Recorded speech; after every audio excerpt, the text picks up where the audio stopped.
happening. No, but it's like instead of just 2 dump trucks, which are constantly happening forever, that's what's going on with her now. So I don't really doubt it's money. The same universe. It's like it's a strange, dark, electrical universe, which has nothing to do with the Justice League. You know. Fight Club Flash. Yeah. Flash Club. Flash Club. Yeah, rolling around, maybe on the new Death Star. Who knows? Yeah. You know, if someone wanted to give Mel Brooks $30 million, Mel Brooks would make Spaceballs 2, Revenge of Dark Helmet, or whatever it's going to get. Oh, you sold me! You sold me! I want that movie so bad. They'd have Get to Rick Moranis out of pull retirement. Rick Moranis out of retirement. I don't know what that dude's doing. He's in Santa Monica somewhere, surfing, bodyboarding. I don't know. Get that dude back in the helmet. You know, I don't think there's the J. Jonah Jameson movie. No. So he just runs the newspaper the whole time. Yeah, it's all J. like, Jonah on a race against time to save the paper. only news. To save the like print medium. It's like Newsroom instead. He's fighting the internet. Right. It's like Newsroom. Yeah. I should have been pumped up when he's riding with those velociraptors, but all I heard was like a ting, fa fa fa fa. It was like some weird. Yeah. And you know, maybe I'm gonna I've been. sample that and make that my ringtone. What you just did. I will do that into your phone. Well, I heard they haven't announced it yet because he's still working on Green Lantern 2. Woo! Schnepp, what about you? Anyway. Hey guys. Sorry, I'm just looking at this really cool Star Trek Enterprise metal statue thing that I got. What? Star Trek Into Darkness? And I think it's the best movie of the summer. You know, to get all the guys there. You know what I said? All those freaking guys. Schnepp, buy or sell these new posters. Well, you know how much I love Legos. I'm gonna buy it. Yeah, they're cute. Whatever. I can't wait to play the game movie thing. I watched the trailer. I'm building a double couch right now, guys. So. Yeah, 4M is what I call it, or Menglis, Mambla, Fimblim. I always forget which one it is, of 4M or MMMM. Yeah. Yeah, I mean, I don't think that's Scott Pilgrim 2, or I'm pretty sure. That looks like the back of that Ant-Man concept suit. You can zoom in on this one pixel in the back, and you can see the front of Ant-Man's face. Exactly. I call poo-poo on that. That's cannon fodder for me. That's what I say. They'll have Batman standing in front of it. So. Yeah, I doubt it. I don't think they're ready to show us that. Schnepp, you ignorant slut. You fool. You moron. You optimistic nerd. Of course they're not going to show Batman standing in front of the Batmobile, and of course I was right. Oh wait, I was wrong. See, guys, in my amazing, just my brain, I don't know how it's magical how it works. I was going back to Michael Keaton, and how a lot of people were like had problems with Michael Keaton being cast as Batman. This is a lot before you guys were born. This was like back in 1988, and how they premiered him as Batman is I think it was an Entertainment Weekly. They premiered it in a magazine, a weekly magazine. This is before the internet worked. It was made with paper. Yeah, paper. Yeah, old papyrus stuff. from trees. But it was Michael Keaton in the full black outfit with the Batmobile, the really badass Tim Burton style Batmobile. And so, for some reason, yesterday when I saw that back end part and we were talking about it looks like the Tumbler and a little bit of Burton's Batmobile, I was like, wouldn't it be cool? I didn't think they would do it, but it makes sense. No, own it, man. Own it. Say you knew. Guys, I totally knew it was going to happen. Schnepp, are you excited for a Tetris movie? Don't lie now. I like shapes. I like moving shapes around and fitting them into other shapes. But that's not a movie, all right? This is idiotic. We've reached a new low where we have some executive explaining, we're not putting feet on the shapes, but it's shapes. It's like, come up with another, why even Tetris? Philbix, Gromlore, Scrimbix. There's a brand new title. You don't have to pay for the IP. Hey, I'm sorry, I'm adapting a brand new movie. It's called Breakout. It's about some dudes in a rainbow prison. Jeff, what do you think? I don't know, Aliens and Predators 3 with Eddie Murphy, Danny DeVito, and Arnold Schwarzenegger. They're all of them are all hanging out together in like inside the womb of somebody. They're having triplets, and then they all come out as aliens. And Danny Glover. You got to throw Danny Glover in there. Danny Glover is on a giant like toilet flying in the sky. Yeah, that's how much I think Aliens and Predators 3 is going to happen. So, well, one of my favorite questions is how many floors are on the Enterprise? And the answer is none because it's not real. But I have the Star Trek manual in the fleet. It's like, look, dude, that somebody drew that. You understand? It's all fake. It's fabricated. So I have beefs with Star Trek ultra sweaty super nerd geek fans who are like, the dilithium chamber should not have been placed. Scotty would have never abandoned. It's like all these things that they had a lot of anger towards in this Star Trek Into Darkness, let alone, I mean, there's so many, a myriad of different like problems that the pure Star Trek fan had that someone who's like, look, I just accept it as a fun movie. I loved the original TV series when I was a kid. I watched the first 3 seasons of that repeatedly all the time. I loved, well, I can't say I loved Star Trek the motion picture because I fell asleep like 3 times when I saw it in the theater because it's boring. But Star Trek Wrath of Khan, incredible film. Star Trek 3, really fun. Star Trek 4, really, really, really good. The what was it called? The Voyage Home. Voyage Home was great. Have them right here so I could look at them. The Final Frontier, incredibly stupid, horrible film. The Undiscovered Country, getting back to good Star Trek movies. Generations, Malcolm McDowell's in it. That was the best part. First Contact, it was okay. Insurrection, horrible film. Nemesis, horrible film. So then you have Star Trek the reboot that all the Star Trek fans were already waiting to hate. They were waiting to hate because it takes place in a pocket universe where they're like, how come it's not part of the mythology? They were just waiting to hate it. So that's what happened when Star Trek came out. It was a giant hit with the regular population, and that because people who wanted to see a newer version of Star Trek that wasn't mired in this strange like multiple universes. And like I just think, the Star Trek universe that existed at the time got weighed down by the weight of all the manuals that you had to read to understand what universe you're in. So I think stripping it down a little bit, cleaning it out a little bit was called for anyway. But what I think really angers a lot of pure Star Trek fans is that this takes place in an alternate universe. So all the stuff that they've spent all these years learning about and reading about, well, the dilithium crystal chamber it doesn't matter anymore. Star Trek Into Darkness ranked last proves that the people who are at that convention voting are out of touch. It's like, hey, you're in your own little Star Trek bubble. Guess what? You lose. You win in your little bubble, and you're like, yay, it was the worst movie. But the rest of the planet thinks you're stupid. You've just proven it. I mean, see what I'm saying? Hey, I guess you won in a very tiny thing compared to the rest of the planet. It was like, wow, you guys are really out of touch. You really think the Star Trek Into Darkness is worse than the Final Frontier? Well, it didn't have William Shatner in it. Exactly. Get out of it. And also, here's another thing. J.J. Abrams, basically his reboot of Star Trek, you could take the shell of Star Wars and put it over the new Star Trek, and it's the same movie.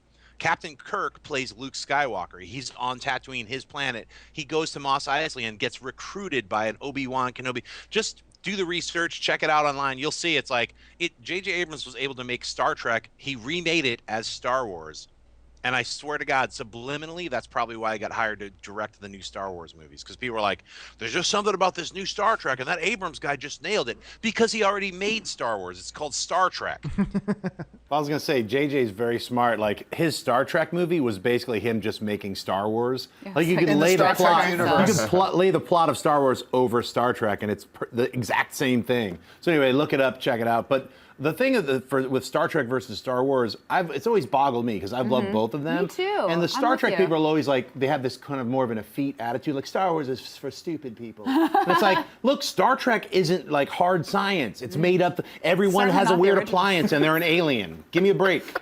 They're both science fiction fantasy. Just deal with it. They should love each other. There should be a Star Wars, Star Trek love in. Hey, what's going on? Sunday, here we are hanging out with you. What's going on? Maybe he's gonna like come around and like save Shazam at the end. He's like, "I told you so, jabroni."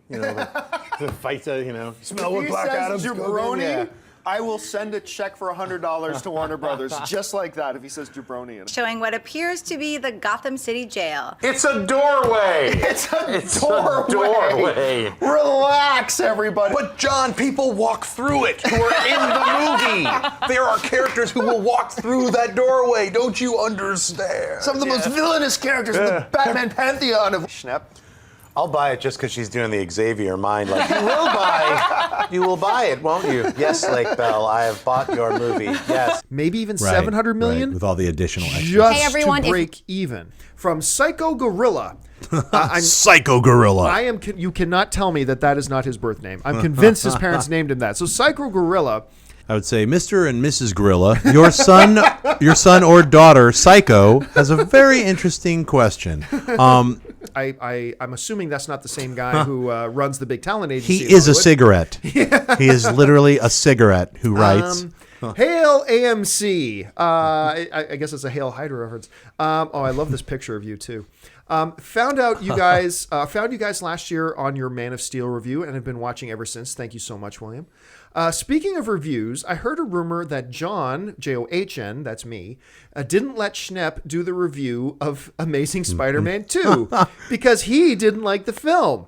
Is this true? If so, how do you decide what films to review and who reviews them? Actually, that's the second part of that question is a really interesting question about how we decide what to do. Okay, the only reason on Mailbag, I kind of like doing a little bit of behind the scenes stuff with Mailbag. This is less formal than we do movie talk. So the only reason I agreed to take this question though was because a lot of people were speculating in the Amazing Spider-Man 2 spoilers review that we did that I have some kind of power over you. And I said, like, you will not be on this. No. You cannot do it because how dare you not like Spider-Man 2? And so a bunch of people were asking that. And then you came in the studio the other day. I didn't know about this. You came in the studio the other day and goes, did you see some nut job made a video about you didn't let me do Spider-Man 2? It's like here's the truth of the matter is I went and saw Spider-Man. Well, let me say this first, though. Let me say this first. And for the record, Schnepp, for that Spider-Man 2 review, Schnepp, in the review too, I mentioned in the spoilers review, I wanted to make sure Schnepp's views were reflected. So I made sure that in the review I stopped and said, hey guys, by the way, Schnepp, who was not on this review, Schnepp did not like this film, and he probably would have given it like a 2 out of 10. And I double checked with you, and you said, yeah, that would be it.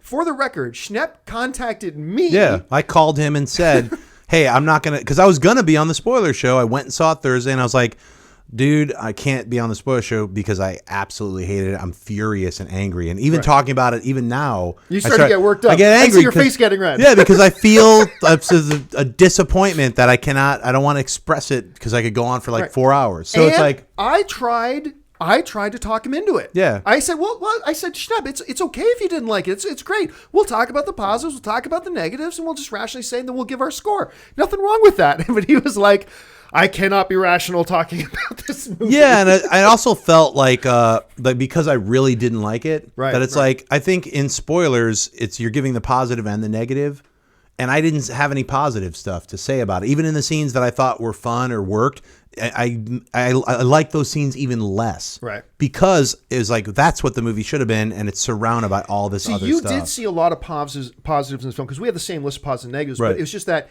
the negatives were so strong for you. To you, it kind of, even though you agreed that certain things were good things about the film, they were just completely wiped out and overshadowed by the negatives. It just took it down to like a 2. Like you said, I was like, maybe 1, maybe 2. But because it was so disappointing, you could see the movie that it wanted to be, struggling, and all this other stuff on top of it, and really bad decisions, and we can go into the whole Spider-Man review, but yeah, suffice to say, I pulled myself out of doing the review because I felt my tone itself would have been too negative, and I couldn't even, like, I'm not gonna lie. That's my thing. I'm not going to put on a fake face and be like, because Jon was like, well, you could mention things that are positive about it. I was like, I don't feel that way right now. I don't know if like in 2 weeks I'll feel that way. Right. I'm not going to get up there and say, oh yeah, this latest, I don't know, John C. Reilly comedy, and I love John C. Reilly, but this latest John C. Reilly comedy, Bigfoot in the Bahamas, it's good. You should go see it, even though we thought it was trash. We will never, ever do that. I just want to say I personally loved Bigfoot in the Bahamas,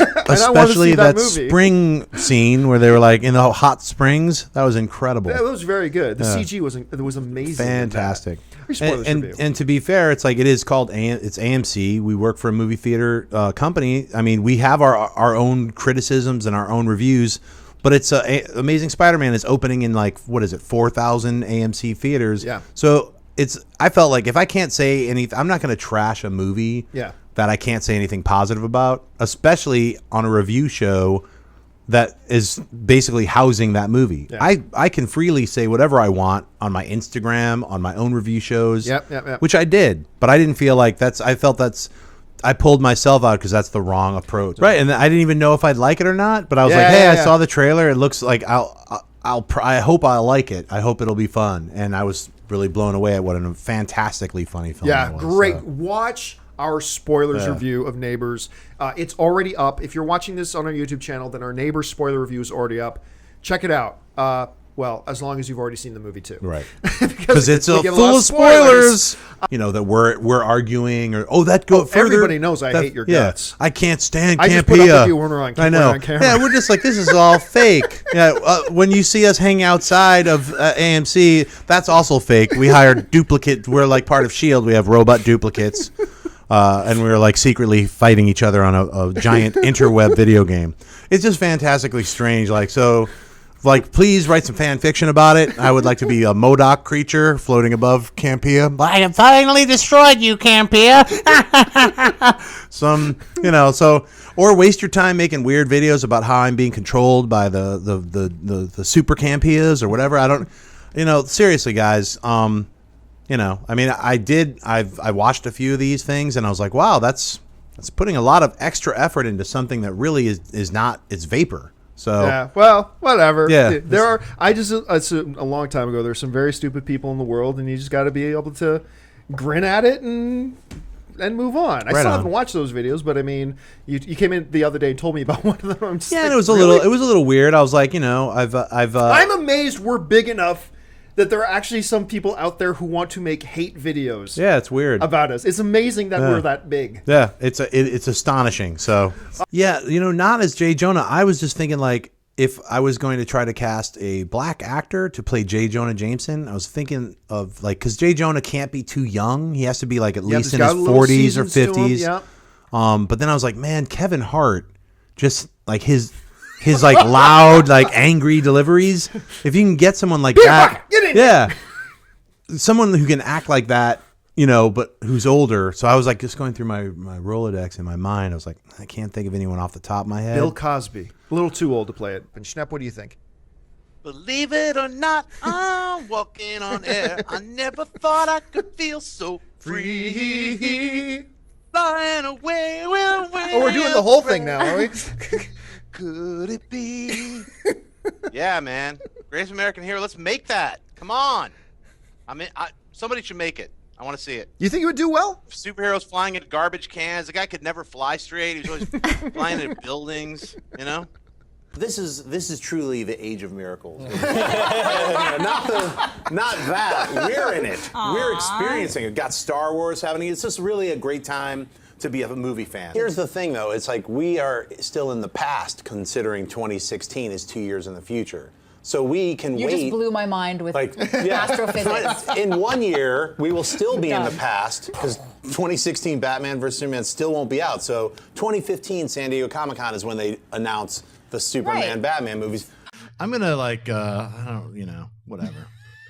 You're gonna whatever. You're a ball of enthusiasm. Buy or sell it. I don't know. Hey, Grandpa, tell us more about 70 millimeters. I heard it was shot in a 65 millimeter. Well, who else said it was actually 70 millimeter? And Tarantino just let's talk about the lenses.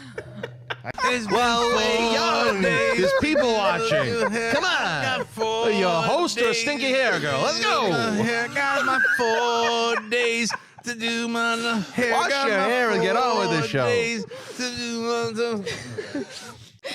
Also here is AMC's and writer-director Jon Schnepp. I'm so glad to be here today. Hair metal shared universe. Yeah. You have all these fans like, but if Wasp was playing the show with Brad at the same time the Winger was on stage with Warren, that doesn't match up because they were both at the whiskey the same night. No, but you see, whiskey, there were two different whiskeys. There was a whiskey here in Hollywood, and there was a whiskey in Glendale that nobody really knew about. Glendale hadn't opened. Was that on Earth underground. 1 or Earth 2? It was Earth 4. I hate that I even just proved you wrong because you were like, who was in this other Smurf movie that I didn't see yet I knew that Katy Perry played a voice in it. Yeah, no, that's you it. did not Exactly. hesitate. Yeah, Exactly. No, I just instantly knew it. But I didn't see the Smurf 1 or 2 film. I probably won't see Get Smurfy either. I'm selling this. I just think it sounds stupid. I mean, it's like, what are the mushrooms organic? I mean, are you serious? Who cares? I care. I've never cared about it. Why don't you care what I feel? I want a Get Smurfy shared universe, so we get the green and not purple bad. Smurfs and the red Smurfs. There's 99 female Smurfs to 1 male Smurf. I don't mind that mixer. Schmargamel, it's a female, whatever. It's so Schmargamel? so dumb. I'm probably when it comes out, I'll be like, this is the best movie, one of the best movies ever made. Will Smith and CeeLo's Get Smurfy song really sold me on it. All of us just make a weird exorcist sound if you can. Ready? Ooh. Go. Why you hurt me, dear? Really terrifying for the people listening on audio podcast right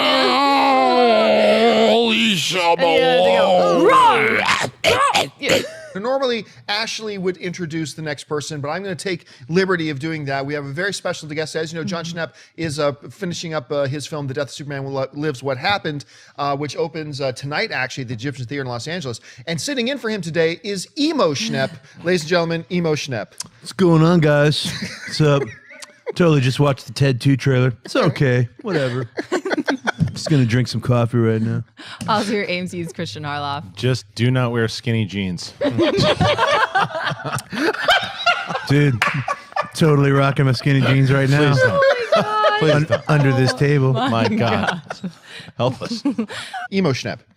Well, I don't know, man. Kingsman, it's pretty cool. It was all right. I watch movies every night. I don't know about Matthew Vaughn. He's kind of stardust. Whatever, dude. Tony Sparks or whatever, whoever. Tony Sparks. What's his name? Is that the guy? Is his first name Tony? Nicholas Sparks. Nicholas Sparks. They don't go Tony Sparks' Sparks. brother. Notebook. Was in Brooklyn. They don't go the. Tony Sparks here. Hey, right. I got this broad, right? Oh. She's a big fan of, Hey. the pastas. Let's go. Hey, let's go get a slice. What do you Oh, like? Tony Sparks over here. Pass the pepperoni. Hey. Sitting right over here, sitting in for Jon Schnepp, Emo Jon Schnepp. Schnepp, where can people find you online? Hey, you can find me at all the hipster joints, hanging out, reading the Notebook and stuff like that. And of course, our lovely host today, Vanessa. Ashley Mova, who will also be live at the Burbank 16 later tonight. Ashley, where can people find you? Vanessa. Are you sure you're not doing a Gary Busey impression? It sounds just like Gary Busey. Gary Busey is a little bit lower and faster and talks about tomatoes coming out of his left earlobe. Hey, I got notebooks over here. Yo, Hey, Tony what are you Sparks. gonna do? Whoa. Hey, I'm going to watch Avengers Age of Ultrons tonight. Writer-director, crispy crumpet Jon Schnepp. Well, hello there. I was just busy talking to some people in England. You sound like Paddington. Well, hello there. Would you happen to have any jam? Such a quiet grace. Hey. I was going to say, you brought up a good point because when I saw Vanilla Sky with Tom Cruise, I remember I saw it as a trapezoid. Because I was sitting front corner? front corner, where the whole movie was some kind of abstract thing with people's nostrils like right up on me. It's such a bizarre experience. Already a weird film. Schnepp, how good does the new Star Wars have to be? Misa not so worried about the new Star Wars. Misa okay with JJ. Is that Paddington and Jar Jar together? It's a little combination, both of them. Hey, I shit myself. We can say that on air. I am not worried at all about J.J. Abrams. How dare you, Paddington? We raised you better than that. No, it's not that important. I remember I was in Rio de Janeiro working on a commercial pilot like 10 years ago, and I went into a video store and I saw Dune. But it wasn't called Dune because I guess, Portuguese Dune would just translate different. So it was like, I wish I bought it, first of all, but I didn't. It was like Flautas, A Tale of Two Worms, or something super weird, like Bonitas. So it was like something that had nothing to do with Dune or sand or anything. It was super weird to me. I was like, what? Why is this? You could call it Episode 7, The Force Awakens could be called Episode 7, Han and Chewie make love. And people would still line up to go, maybe even more so. That's they want to see Star Wars, so they don't care what the title is as much. If I'm Aquaman, I'm no longer nervous. I'm not nervous. I would change the title of Aquaman to Spicy Larry. Misa now called Spicy Larry. Come enjoy. If you could get Jason Momoa to speak in that voice for Aquaman, that would be brave filmmaking. Yeah, it would be the most insane thing. Like, how did they even convince him? He's like, Misa don't know. Misa Spicy Larry. He's riding a dolphin. This is a great film. We would pay up to. I will scalp tickets to see that movie. You know, this isn't an Aunt May situation. No. It's just going to come out in 3,000 theaters normally. This movie, this is an event. This should play Staples Center. global. I'm just trying to see Jason Momoa in that outfit we see him under the poster saying Misa Spicy Larry. Someone make that poster, please. The director of The Death of Superman Lives, Spicy Larry. Spicy, where can people find you online? You can find me at Jon Schnepp and at TVOSLWH at Twitter and Instagrams. Misa, very happy if you come. Go to MCM London Comic Con, May 22nd, May 23rd. Come see Misa's film. The Death of Superman Lives. What happened? Oh, you can get tickets. I can't keep doing it. And also, I'll be in Atlantic City this weekend at the ACBC Boardwalk Comic Con Sweat Fest. Come on down, say hi to me. So. Sitting over here, Mr. Mark Ellis. Mark, where can people find you? I wish Jar Jar broke character like that. And Phantom Menace was like, you know what? I'm not talking like that. I can't do this anymore. I'm out. Yeah, he just throws a Gungan thing down. Ahmed Best is like, I give up. Yeah. I think the Queen's in Star Wars Episode 7. Anyone that's in England Everyone is in the movie. They're in the movie as extras. And it's spelled C-A-N-O-N. There's not two N's. That's a canon. Different, son. Yeah. Is the Star Wars Christmas special part of canon? I believe that is the other exception. Because it has to be, because that introduced the Wookiee planet Kaishak, and that's part of the Star Wars universe. It introduced Boba Fett. And he came. Then he's in all the Star Wars 4, 5, and 6. So. And I still celebrate Life Day. Yeah, I do too. Life Day, guys. You got to put on that Wookiee little smock thing, and hang out with Chimby and Chulpus and the Wookiee. Chewbacca's other family, Grumpy, whatever his name was. Life Day, guys. So yeah, I think they just missed putting that into the quote, but I'm sure Lucasfilm and Kathleen Kennedy, you guys will make a revision in about a week and say, the Star Wars Christmas special is also part of G canon. And my rap album, G Canon, is coming out next week. You'll be Is seeing that with one N or two N's? It's one N. Oh, really? It's like I'm just doing all Boba Fett freestyle. It's a full-on rap album, all Star Wars-based themes. No John Williams bites. I'll beatbox for you. Beatboxing by John Campea. Look for it on all the interwebs. I don't even think you've seen it. I think you fell asleep and had a dream about it later. Right. I just watched it again last week. It's incredible. Most overrated for me. Star Wars. Just kidding. What? Overrated. Like I'll say The Counselor because that's the film that I had the worst time at. Counselor, no one's rated that movie. love it for it to be overrated. These I can't think off the cuff. Yeah, Jar Jar Binks is overrated. Yeah. He's got overrated, Counselor. Blasphemy. Oh wait, I've got one that's overrated. The Amazing Spider-Man 2. Yeah. Overrated. No, but I just thought of my favorite 80s action film. Conan the Barbarian! Oh, yeah. I saw it in a theater empty with an old woman. Yeah. Me and my friend were laughing about the movie the whole time. And she wrote the books. Yeah, that's right. And she wrote the books. That's why she was crying. She was crying, weeping uncontrollably. No one's here. They're ruining it. Supercalifragilisticexpialidocious. Nobody does. That's mine. I just wanna- Baby, you're the best. He'll save every one of us, every man, every woman, every child. It's Flash. Come on. Sorry. Yes, as long as it's not like the cheesy television series. Well, I can't wait to see it. What a weird movie to have as your all-time favorite film, Spring Breakers. There are other movies you could watch. He's like, I've just seen Spring Breakers every day for the last year. Every day. Spring Breakers! It's like, weird, strange. I respect your decision. And on top of that, everyone who's part of the Oscars they're old enough to have seen Ben-Hur in the theater. So they're like, what's this, heresy of remake, They're going to feel about the remake the way you feel about the Raid remake. Exactly. I've already seen Ben-Hur. I can't believe they're remaking Ben-Hur. Yeah. I will argue that point. Oh, really? I'd love to hear it. Change my mind, damn When it. they were playing chess on the Millennium Falcon, a lot of that stuff he did. He's the one who added that. He's the one who added all those movements. That's fine. You said somebody else couldn't do this. That's called acting, yo. Sorry. Okay. Like, he is Chewbacca. If they got someone else to play Chewbacca, he wouldn't have those same movements. He wouldn't be Chewbacca. That's my argument. Chewbacca's different. Like, watch the Star Wars holiday special. All those other Wookiees can get out of here. Chewbacca's the only one. I completely agree. That's like Feldman is like, they pushed him out to take the fall. Like, you're the one who's going to be saying we're moving, not me. Get Feldman to do it. So he's like forced out. At this point in time, being pushed off the ledge, we had decided we're not. Forget it. They're moving. See what I just did? so I opened up the John Campea sweat basket. He just exploded. I was like, what if she was a Sith?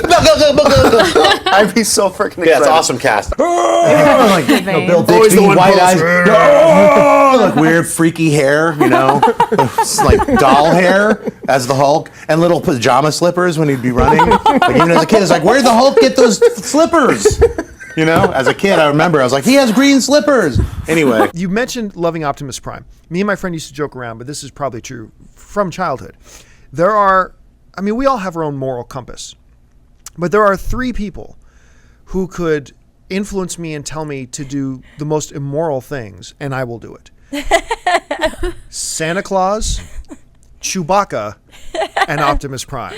It's a pretty good list. And if they Chewbacca could tell me to do, and Optimus Prime could tell me to do. John, none of those people are real. None of them exist. Kill them. I say, Santa Claus doesn't exist. like he could One say, of those people does exist. like Optimus Prime could say, John, go and kick that 5-year-old child in the face, and I would say, yes, Optimus Prime. Whatever you say, Optimus Prime. This just got really dark. That's just how I grew up. right. World. I mean, I'm sure the dialogue's not going to be like Little Miss Star Wars. You know what I mean? It's like them having like some kind of weird conversation while they're playing the space chess. But like, listen, I don't know if I'm going to do this. Like 5 minutes. Of Or that. like Woody and Buzz. Right. You know? It's Some on. strange conversation in the field and everybody's crying. It's not going to happen that way. I'll wear a tauntaun. Yeah, perfect. I'll wear a tauntaun. I would want to see that. Definitely. I mean, if he's not in The Amazing Spider-Man 2, that's okay. They have like 60 villains. So I'm like, hang on, let J. Jonah Jameson have his spotlight in The Amazing Spider-Man 3. Everyone's asking about this one. Christopher Skalicki writes, what do you think of this rumor that Sony is planning an Aunt May spinoff? I hope this isn't true. Avi Arad, you dumb idiot. I just was like, what is wrong with you? I mean, I can't believe it. Well, we canceled Venom to get this Aunt May thing happening. What kind of weird, what are they eating for breakfast? That's working. Where's our female character? And Avi was like, This Gotham thing's working out. What about Aunt May? Here you go. a couple other producers, Avi's right. Aunt May! Aunt May! Yeah, come on. Schnepp, how do they do it? As somebody who's done it in the adult film world, how Yeah. do they pay you in the adult film world? Well, under my name, Buffy Jones, in the adult film role. Like day players. Buffy Jones. That's my adult film star name. He guy. did play Schroeder, but it was not in a high school play. Yeah. What I'm most known for is anyway, Jones. my I Buffy want a Jones Buffy role. Jones T-shirt now. Or ask it in a better way instead of calling him Baby Wolverine. When the question is like, what about him as Baby Wolverine? No one is Baby Wolverine, ever. So I dripping sweat, freeze frame.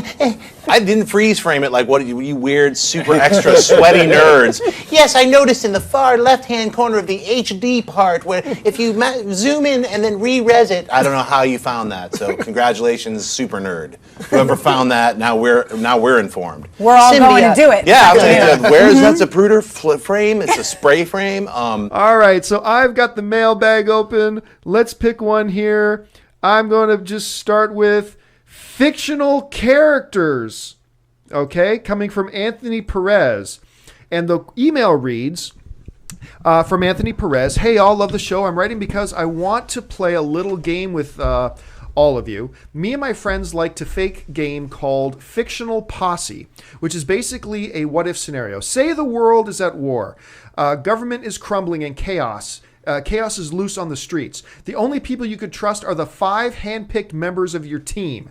These people will be your closest confidants, and they will fight alongside of you into battle.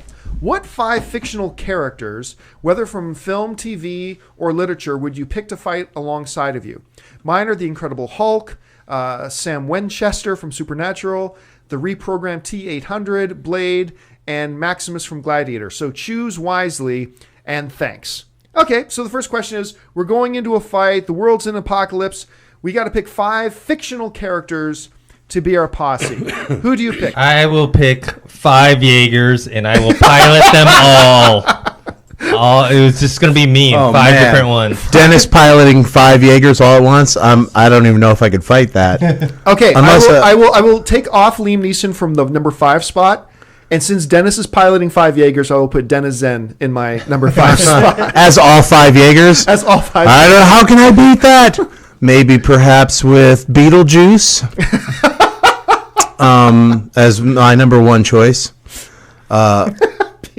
Let's go with Garfield, the animated version, Bill Murray voicing it. Because he's animated, Yeah. Joe. I mean, like, what is somebody going to do to him? How are they going to stop him? Yeah, you can't stop an animated cartoon. They're not even real.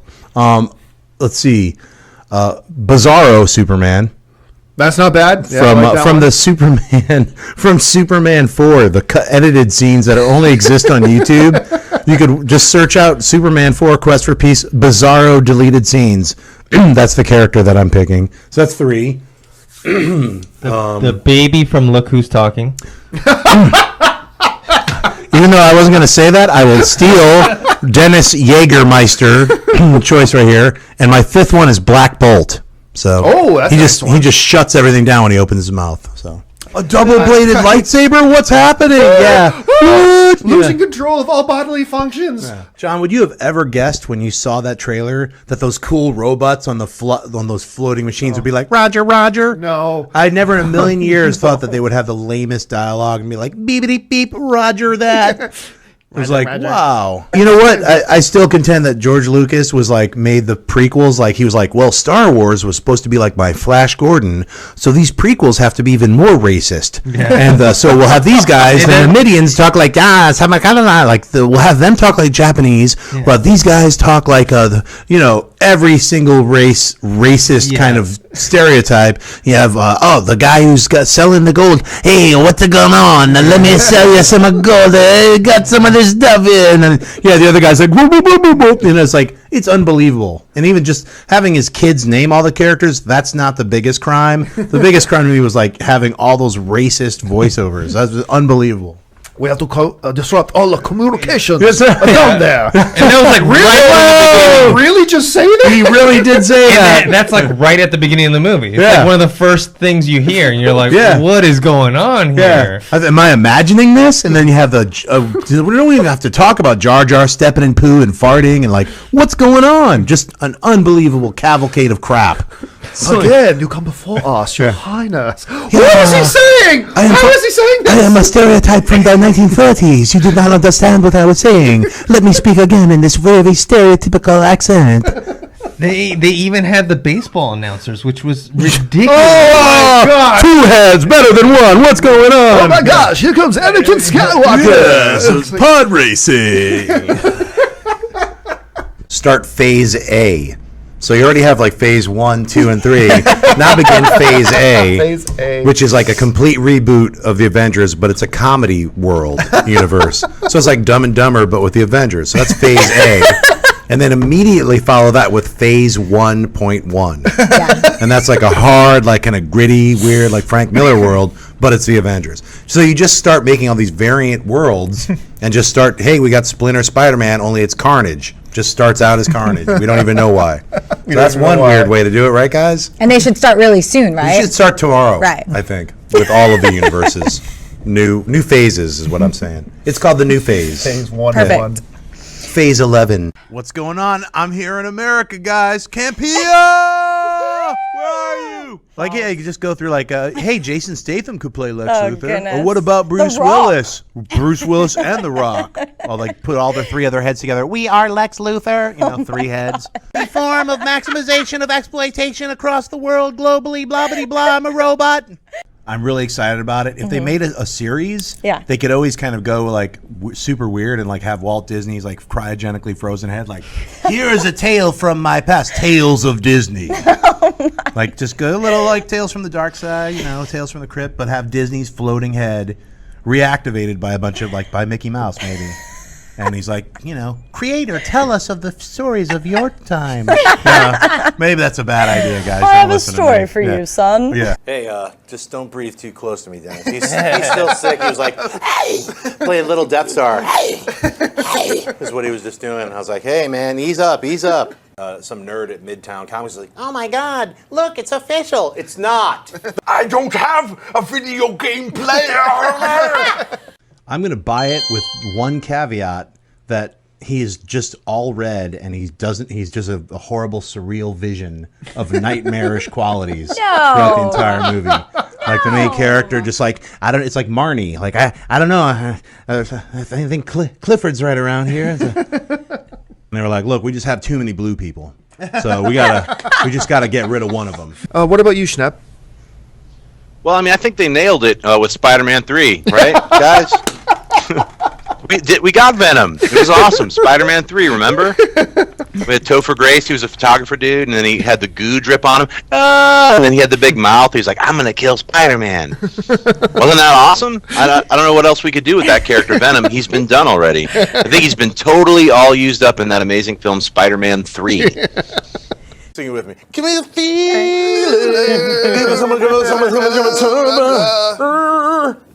Someone's going to make a meme out of that, by That's the way. right. Clearing my throat. Ready to sing some more Eddie Vedder. I was talking about this, nerding out with a couple of friends like 2 days ago about this Daredevil. I think it would be great as a television series. I mean, just think about it. Like, Matt Murdock's a lawyer. All those aspects that were in the extended director's cut of the Daredevil movie, where they had a lot of scenes of him doing the legal stuff, which were also really cool. I'm also one of those people that actually liked the Daredevil movie. So I think Daredevil as a television series, and you can bring in Black Widow. Like Scarlett Johansson can do a couple of guest scenes in the TV series because she's was a pretty big part of the Daredevil comic book. So I would see them doing that and locking that in with S.H.I.E.L.D. Why not do Daredevil as a TV series? I think it would build the character up. You don't have to put a lot of impact on it, making a big screen type of thing. It could be like a cool TV series, crime procedural, I'm kind of disappointed that Daredevil went back to Marvel, unless they do it as a TV series. Well, I said before on the show, I think Daredevil would be an incredible procedural television series. Now that they have S.H.I.E.L.D., they can open up the world with Daredevil. I mean, he's a lawyer. That's television right there. And you can have incredible cases fighting the Kingpin and just make a really amazing, dramatic, almost like Breaking Bad style thing with Daredevil on TV. I think the movie, they already tried it. I'd much rather see him cinematically bound. Seeing birds hanging out, talking, just makes me want to throw up. I didn't see the first Rio just simply because of that. Tell us how you really feel. So the second Rio, animated style or not, I got to say the trailer, if you watch it, the funniest part is that Black Panther, almost vomiting out those birds singing. So that made me laugh. Something that had to do with vomit. I'm going to go cry in a corner now. For me, it's a buy. And I just want them to subtitle Spider-Man 3, Spider-Man 3, F you fans.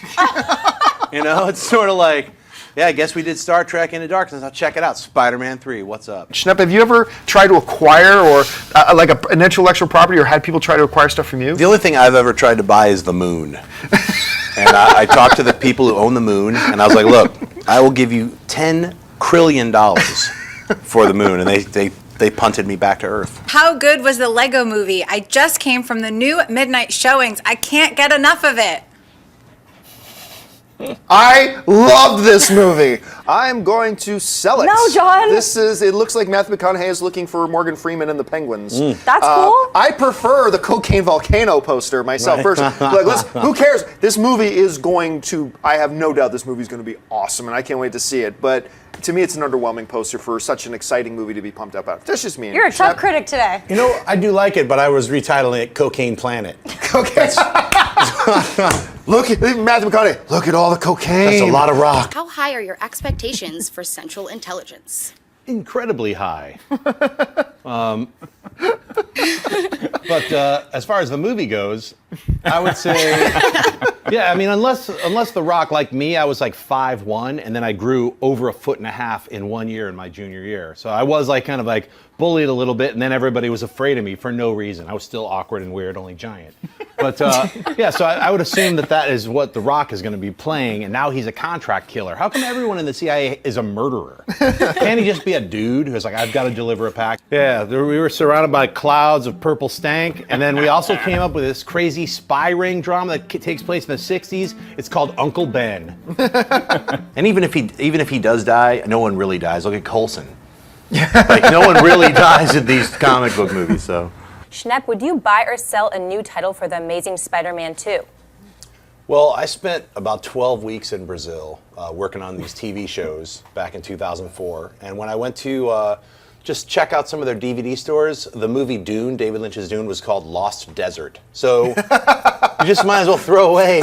They had like a bunch of, everything's retitled and changed. I totally dig like what Marvel does, Thor, The Dark World. I don't need a 2. I'm happy with not having the numbers. So Spider-Man, Rise of Electro, the third one could be like, Mysterio Appears or whatever. It's a horrible title. Mysterio No one would ever Appears. use Mysterio Appears. But you know what I'm saying. So yeah, I think it's great. I hope it's the American title, Rise of Electro. There's too much of this Rises stuff. We got Yeah. Dark Knight Rises, Or Rise of the Age Guardians. of. Rises or Age of. Yeah, Rise of the Planet of the Apes. So yeah, I don't want to see that. I don't mind not having the 2, but find another title. Dennis, what about Age of Electro? Yeah, well, Mark Webb, you're a big nerd. That's all I gotta say. And also, that poster, that picture reminds me of like Rocky 3. Schnepp, buy or sell the sounds of Patient Z? I buy it. I mean, I guess he's gonna just hear them saying brains. That's all he's. Can you say anything else than brains? I know. You want to eat brains. What else are you thinking? Schnepp, what do you think? Yeah, I cannot wait. I'm so excited. Just that line that Daniel said, and we're still that stupid, just made me bust out laughing because I can't wait to see them be that stupid again. Mm-hmm. So I'm way over the moon, completely excited to see it. Bring next year now. Schnepp, how do you see it? If I had to put 98 nothings, I'm going to say he's the perfect Vision. He would be the perfect Vision. He even looks like the Vision. He talks like a robot. He's got, what do you mean? This is just my normal voice. He already sounds like the Vision. Slap him with red paint or green paint, or they can make him ghosty looking. He looks like the Vision. So when I heard that he might be Giant Man, I was like, come on. No way. I don't want Giant Man. That's just like, I mean, I'm more interested in Ant-Man than Giant Man. At least Giant Man is just like, look, I'm just a normal dude who just grew like 5 times bigger. Then I'm not running around and stuff. It's like that's all the bad problems of a superhero movie. We're like, where's Giant Man? He's in the airplane hangar. where else could he be? He can't fit in a normal meeting room. He ain't at the McDonald's. I'm Giant Man. Yeah, it's like he causes all the problems. That Ant-Man is like, yeah, he's right here. He's in my mouth. It's like he's not a problem to carry around. Him and Wasp are both inside both your ears while you're running, talking to you and telling you what to do. Anyway, I hope he's the Vision. That would be amazing. Deep Throat was a movie that transformed a lot of people. I myself was touched by the movie, and I can't. I mean, I think great choice of words. Amanda is. You think you're better than everybody else? I guess I'm kind of floating on my own cloud. Hey, look. Warner Brothers, come at me. I'm ready. I'm ready to rock some stuff. Marvel, you know where I'm at. Bring it. I'm right here. I'm ready to rock. Are you ready for Marvel Phase A.1? That's right. Coming at you, son, with like weird spider crawl creatures. Phase 11. So I had like This is when you know you're really a loser, when you and your buddy have like a 45-minute discussion in depth about whether they should keep the twirling transformation of Wonder Woman. Me and my friend had like a 45-minute discussion about this like last week. So it's so cool this came up. I just want to know who your friend is that was arguing for it for 45 minutes. No, dude, see, the whole thing about the spinning, you don't understand, is like 45 minutes. All right. Happy birthday to you. Get it duo style. Happy birthday to you. Happy birthday, my friend Stephen Daly at the DailyStephenArt.com, or it's TheDailyStephen.com art, or it's the Art of Daily Steve. It's Stephen Daly. Just look it up on Google. He's an incredible artist. Happy birthday to you. Hey, John, I have a question. In the Amazing Spider-Man movies, do you think we see Madam Web in series with the Beyonder? They have all the Spider-Man across the dimensions, time, space. This is the little hard for me to read. Have Ben Reilly, others, plus you could Tobey Maguire and Hulk cast, Mark Webb and Sam Raimi, and maybe Miles Morales in there to have Sinister 12. Be bad guys with Green Goblin. Have a time dimension device like the 90s cartoon. If you do, Stan Lee wife has played This week on How to Not Write a Sentence. Yeah, this is. Here, I'm just going to run on and type really quick of all the things that I'm thinking of and not actually make any sense of it. You come up with stuff. So has played Madam Web. You're not going to get your questions answered correctly if you don't actually form a complete sentence, because it's hard for us to figure out what, and I'm being serious, it's hard for us to figure out what it is you want us to tell you about the Sinister 12 if you just type really quickly, have Sinister 12 and Morales in, what about Black Cat, Green Goblin, what? Exclamation mark, strange backward symbol, flying super creature, is cat involved? Which cat, are you talking about Black Cat? I don't know. Just write a fully formed sentence, and then when we read it, it'll be like, oh my God, we totally understand what you're talking about because you took the extra 6 seconds to type those necessary other words. So just try it out. I'll stop being a jerk about it. So I will try and guess. Basically, I'm thinking that he wants like all these Spider-Mans to like come together in one movie, and so that you can have the Tobey Maguire Spider-Man maybe, and the Andrew Garfield Spider-Man, and then Ben Reilly and a Miles Morales. Is he asking if that will ever happen, or if he's going to get back on his meds so that he can write a better, insane question? I don't know. I don't get it. Hey, read it really fast. See how fast you can read it. No. All right. No, I can't. But is that what he's asking, to get all of them in one movie? I think so, and just have like look. My answer to that is it's too much. Even if you could do that, you wouldn't want to, because you're just going to convolute everything. You don't need to make it that complicated. You don't want fans to just get confused by what they're watching. Like, why is this Spider-Man here? Why is Tobey Maguire here? Why is this other guy who's Peter Parker's clone that looks just like him here too? It's just too confusing. But I get it. Like, this is one of those questions that I don't think you really think would ever happen. It's more like, wouldn't it be cool if like someone made a super edit, like a trailer with all these different scenes from like, here's the Tobey Maguire Spider-Man, then weird wormhole. Here's the, the Garfield Spider-Man, then strange Absorbo wormhole, then cut away Iron Man and all 3 versions of the Hulk all in one film. Like, what? Yeah, it's the Mark Ruffalo Hulk running towards the Edward Norton Hulk. I mean, you can cross-cut. And then Eric Bana comes Eric Bana just starts crying like the baby, like soft Hulk, like slab-like Hulk versus extra muscular Hulk versus like gorilla beast Hulk. So you have all 3 of those films. Call it 3 Hulks. And then just throw Spider-Man in there for no reason with a weird wormhole. Then cut away to Batman, like sitting on the toilet, like a really extended, like, what is this? We're throwing some DC and Marvel at you at the same time, man. It's called Wormhole, son. The director of the upcoming film, The Death of Superman Lives. What happened, Mr. Jon Schnepp? I spent my weekend going to a psychedelic rave art show, and then recovering and trying to get files off of a drive. Just cool stuff like that. You are a party animal. Freak style. Yeah. Well, I got you guys all beat because I was in New York with Spidey. You win. Yeah, the Star Wars makes total sense, the budget. I mean, especially doing practical effects, giant practical sets where they're trying to not just have somebody act against a green screen, actually build the sets. That's really important. So that makes, that's what I want out of my Star Wars movies. I don't want like a bunch of weird 3D stuff with fake shadows and people's eye lines are off. Jar Jar Binks. Yeah, I don't want a Jar Jar Binks. Maybe, who knows? Maybe he'll be in there. All ancient. Misa's still around, on a walker. Bring them all back, boss. That guy. Get them all back in there. Come on, JJ. Schnepp, buy or sell shooting the 3 Avatar sequels at the same time?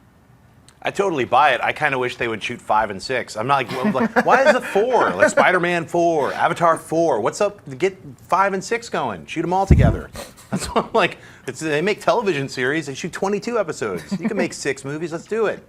I'm all for it. I also am for them pushing it to 2016 because 2015 we're all going to be dead. seeing like there's 800 movies open. They're all like, I can't. We'll be broke, crying, too much popcorn, shattered spirits. How are we going to survive 2015? Push Avatar to 2016. I'm cool with that.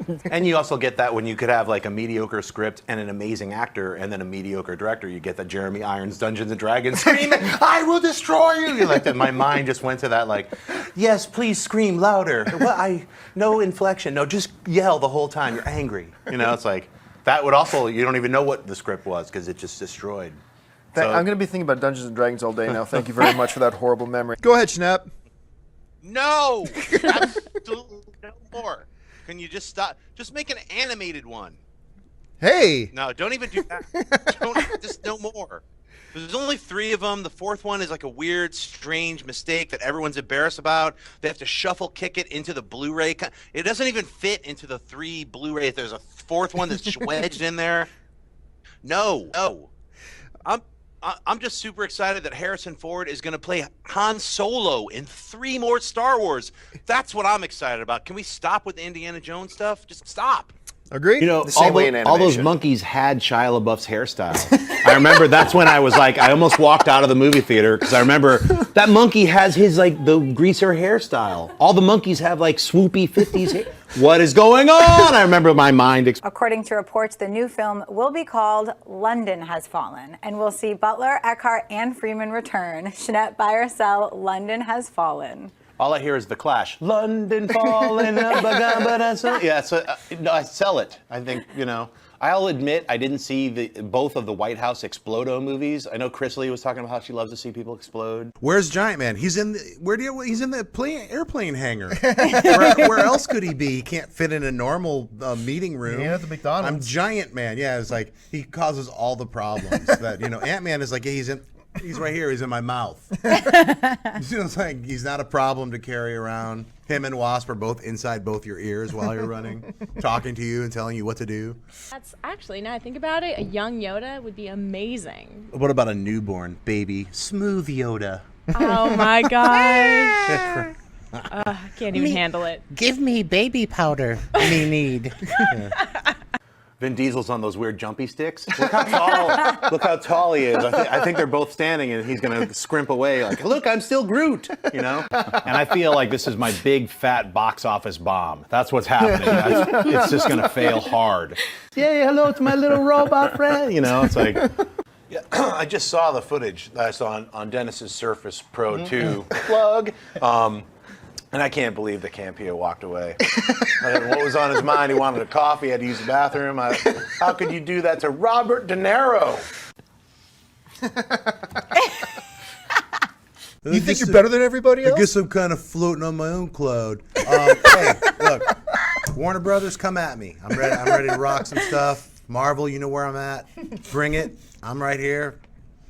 Where Spock's like, Khan! That's what I think really rubbed Trekkies wrong. I loved it. I loved it because it was. They were like, flipped it. I can't believe they even used the same dialogue. It's like, I know, wasn't that awesome? They're like, no. I wish there was. Yeah. You're Mayor Hollywood. He's like, yeah, come before me, like the Wizard of Oz. No gun girl too. Sitting on a giant marshmallow. Yes. No, thank you today. I nominate Jon Schnepp as mayor of Hollywood. So, I got Rennered. Or that's not a I'll make a catchphrase. T-shirt. Yeah, it's like Ben Rennered. Affleck's. Don't try to Renner me. Right. I'm gonna be Batman in this movie and this movie. You're not gonna replace it. I'm not getting Rennered. This is garbage. That's just not. Yeah, no one's saying that. He's in like the guy's like in so many films. Right over there, the mayor of Hollywood, Mr. Jon Schnepp. Schnepp, where can people find you online? You can find me at Twitter and Instagram at Jon Schnepp and at TDOSLWH. And I keep looking, every time it cuts to you, you have Meryl Streep behind you. It looks like, let's cut over to John for a second. And you see, like, it looks like she's like, I keep hearing the Skype. Like, I'm like, is she looking at him? Like, the eyes keep moving. I keep thinking something's going to happen. And you have Paddington. And you Where's my blender? Yeah. Schnepp, would you be up for Jon Stewart? Not talking about the Daily Show? Sure. No, regardless. The Daily Show host as Jon Stewart as Jon Stewart. Now that you brought it up, in the all-comedy version of Green Lantern with Jack Black in it as well, and Robert Schmeigel's got it directed. A lot of people know who Bruce Wayne is. If you say who's Bruce Wayne, oh, he's Batman. Right. If you said who's Hal Jordan, be like, is he part of the One Direction? Is he one of those guys? He's doing like synchronized dancing. You know, it's like, and I love the Hulk. I remember he had a TV series for 7 years. Bill Bixby wandering around crying in the corner. Remember that? Like it was like. Did you ever turned see into the Hulk? the TV movie with the Hulk and Thor? Yes, and it's horrible. I was so awesome. It was awesome. I remember laughing so much when I saw it. And then they did one with Hulk and Daredevil. He's in a ninja suit. Yeah, and then Kingpin they had these weird like Terminator glasses. Oh yeah, you know? with like I think wasn't the dude who played Sala in Indiana Jones? Didn't he play Kingpin? With these like, I just had eye exam glasses, like these giant black glasses and a cane. Wasn't bald. He was just like floated away in a weird pod at the end. Jeff, I know you've done extra stuff for other types of things. Yeah, it's weird because the movies that I was extra in, I was in college and I snuck in. So I snuck in and like even the extras were like, "What are you doing here?" I was like, "Shh." So I was in Ferris Bueller's Day Off in the giant dancing scene at the very end, Shake It Up Baby, and then The Light of Day with Michael J. Fox. I'm in that scene, like drinking a beer in the background. But all those I just snuck on to the set. So I didn't get a voucher. They're like, everyone with a voucher, come on over. And I was the only person who didn't have a winter coat. So they're like, who didn't bring their winter coat? I was like, I got actual wardrobe and I wasn't not even supposed to be there. So it was a lot of fun. My role in The Light of Day, which I was not even supposed to be there, Dennis. Do not. Yeah, all those people who were like screaming, Spidey, while the rhino's shooting at them. Those are extras, folks. Schnepp, what about you? What's going on with the third films in these comic book series franchises? Well, he didn't mention Superman 3. Obviously, the best Superman. Oh, wait a minute. That's not true. He's right. I don't know. He really mentioned something, and there is a conspiracy out there. It's the third film. So, the third one, they're like, everyone's tired. They're like, just make it, finish it, put it into a box set. I don't know. I'm out of here. Where's my check? I don't know if that happens or not. But I loved Iron Man 3, so I don't think, that's like, I don't think that falls into that conspiracy theory of the third film blowing. I didn't like Dark Knight Rises falls definitely into that zone for me. But, hey, everyone's opinion is different, I mean, I know Dennis loves Spider-Man 3, right? Oh, yeah. Emo Peter Parker. Emo Peter Parker. Yeah. Based off the story we did the other day when Schnepp said, that looks like a cocaine volcano. Jon Schnepp in Cocaine Volcano. And look on his face. And I like this tagline, mankind was born on a volcano, let's fly high. All right, what's next? Oh, that's so Dawn good. of the Planet of the Schnepps. I like that, just with the one little red stripe down it. All right, it's next. This is one of my favorites. The Schneppable Me. And if you look at, everybody's in there. Chris Lee climbing up the scarf. Amy Rose apparently being piggyback. I don't know. That's and I just love the Schnepp as the minion. That's pretty cool. You're Gru. That's awesome. And I'm Gru. It's so great. I almost got the nose for it. Oh yeah, more modern one. Neighbors, Family vs. Red. Is there another one? Oh yeah, Jon Schnepp. This is one of the first ones that got sent in. Actually, I thought that was a really creative title too. All right, what's next? Schnepp up. This one. Oh, Schnepp just walked. Silver Samurai gets his armor torn off, and there's the old man. He's like, ha ha ha! What's up, Wolverine? It's me. Woo! Like that. His face flash frames to Stan Lee for 1 second. Are you really? Yep, it's an electrical shock, and then it's Stan Lee's face going like that, and then he's also on Viper's tongue, like a little tiny Stan Lee when she's does this quick thing. It's a little baby Stan Lee's face. Shut up. I'm just saying, I'm you guys. gonna look for that. I'm gonna you look for gotta freeze it. frame this stuff. Where do you find this stuff? I'm making it up. Oh my God! I was like, on his tongue. Come on. A little tiny baby Stan Lee. Come on. Like a on. lot of effort for something no one's gonna Man, see. it took about 4 months. Dennis, for this can we one make that guy. happen? He totally had to 3D model Stan Lee's face and then put it on a tongue and make it look realistic. And I watched both versions. They have the regular U.S. version and then they have the international version, which are and they show a lot of different footage. Usually when they do the international versions, they're maybe 5-10 seconds longer and switch out 1 or 2 shots. There's entire sequences that are in the international version that are different than the regular version. Both versions are incredible.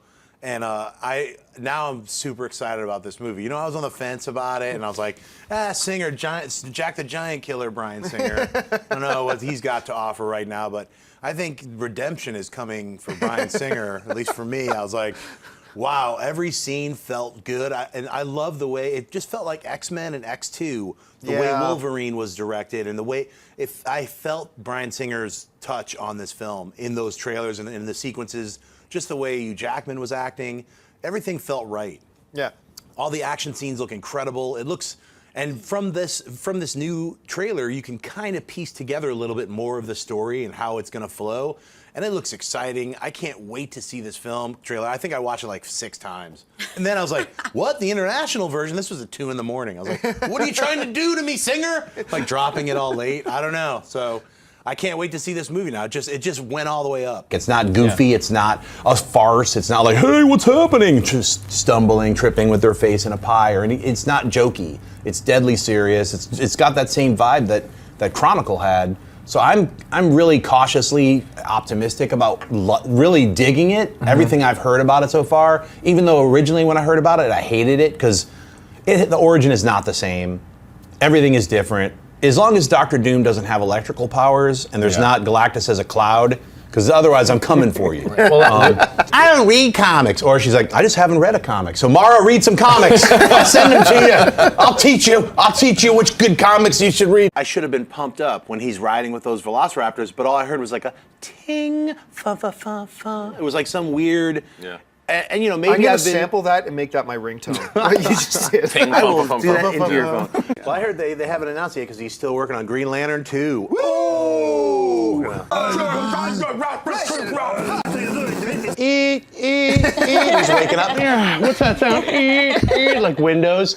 Dump truck of millions of dollars. All right, I'll do it. Gets on the surfboard of money. That's just like. That's my dream right there. Yeah, I think that's what happened to Greengrass. He was like, I'll never. Yes, accept that. Yeah, Swiss bank account. This weird Hummer. Just blow it up for no reason. All right, I'll do it. You know. Schnepp, what about you? Anyway. Hey guys. Sorry, I'm just looking at this really cool Star Trek Enterprise metal statue thing that I got. What? Star Trek Into Darkness? And I think it's the best movie of the summer. To get all the guys. Still governor. I'm here. You know, if you need me, I'm here. Just give me a call. I give you 5 minutes. Come on. Come on. But we should all do Arnold. And Schwarzenegger, you're going to be reading my script, Santa Claus versus the Martians. And you're going to be Santa Claus. Is that Jingle All the Way sequel? I'm writing it right now. It has nothing to do with Jingle All the Way. Arnold Schwarzenegger is Santa Claus with giant guns. I really want him to do King Conan. I don't want to hear about it again. I've been hearing about it forever, for 20 years. I want to get a Milius version of that, though. Right? Come on. Just bring him in as a consultant, because it's like those guys rocked it. Yep. Conan the Barbarian, if you guys don't know what we're talking about, you were just born in like 1983.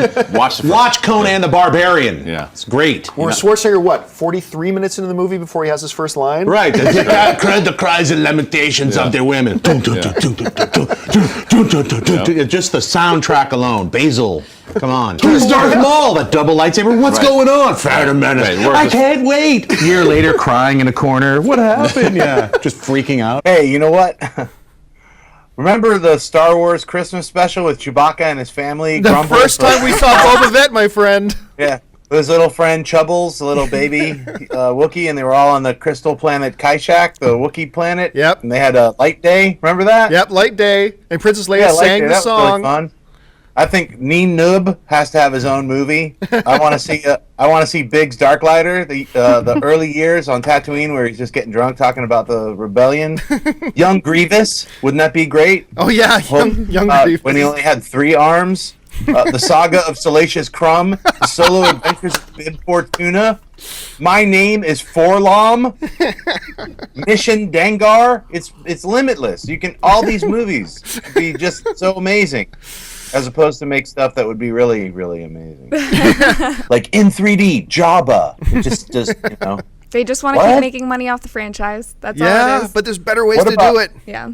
I got a cool visual for you guys. World War Z, like all those stupid zombies running. What if it's like 5,000 Jabba the Hutts? Like all those gloves, like, pooping a weird worm type thing. Like, it's Jabba and his minions. And they're all like coming at you. Like, I go see Look, it. it's all CG, guys. Thousands of slugs. Well, we'll see. Our guest here, sitting to Jimmy's right, he is the director of the very popular animated series Metalocalypse. He is Mr. Jon Schnepp. John, how you doing? Hey, what's going on, John? Thank you so much for being here.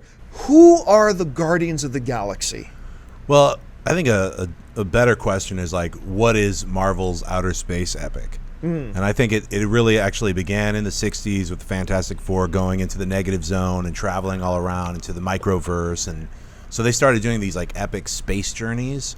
And so I look at Guardians of the Galaxy, especially the movie version, as Marvel's Star Wars. I kind of, if you look at it like that, I mean, basically you have like the X-Men, you have the Shi'ar, you have Starjammers, you have the Kree, you have Ronan the Accuser, you have all these crazy, weird, freaky characters from the Fantastic Four. Yeah, every single version, like the Avengers, they had Korvac, they had Thor, had the High Evolutionary who changed men into weird mutant animals. I mean, there's all these like interconnected stories that started out really like an example is one of the characters from the Guardians of the Galaxy, which I don't know if they're going to use in the movie version, is Adam Warlock. He started out in Fantastic Four as like this bizarre, weird, like orange dude that humans created as like some kind of experiment to make the super Ultraman. And this was an early Jack Kirby Fantastic Four, Stan Lee Fantastic Four. You know, they beat him. He was like, yo, I'm out of here. He went to outer space. Cut to like, 10 years later, something like Jim Starlin, I think, was like, hey, I'm going to remember that weird orange dude? I'm going to put a gem in his head. He's Warlock. High Evolutionary was like, let me rebuild you, bam. Now he's got some soul gem. Now, yeah, wasn't one of the gems that ultimately ends up in the Infinity Gauntlet? Yeah, totally. The Infinity Gauntlet, it's funny because it's like a lot of characters from the 70s all had gems in their head. And that was like some kind of weird hippie thing. I don't know how to really describe. People are like, I got to come up with some kind of weird, like psycho-dimensional character. Let's put some kind of power gem in their head. And their brain emulates power stuff. Signals, lasers come out of the head. And seriously, like that's another character from Guardians of the Galaxy, the guy who became Star-Lord.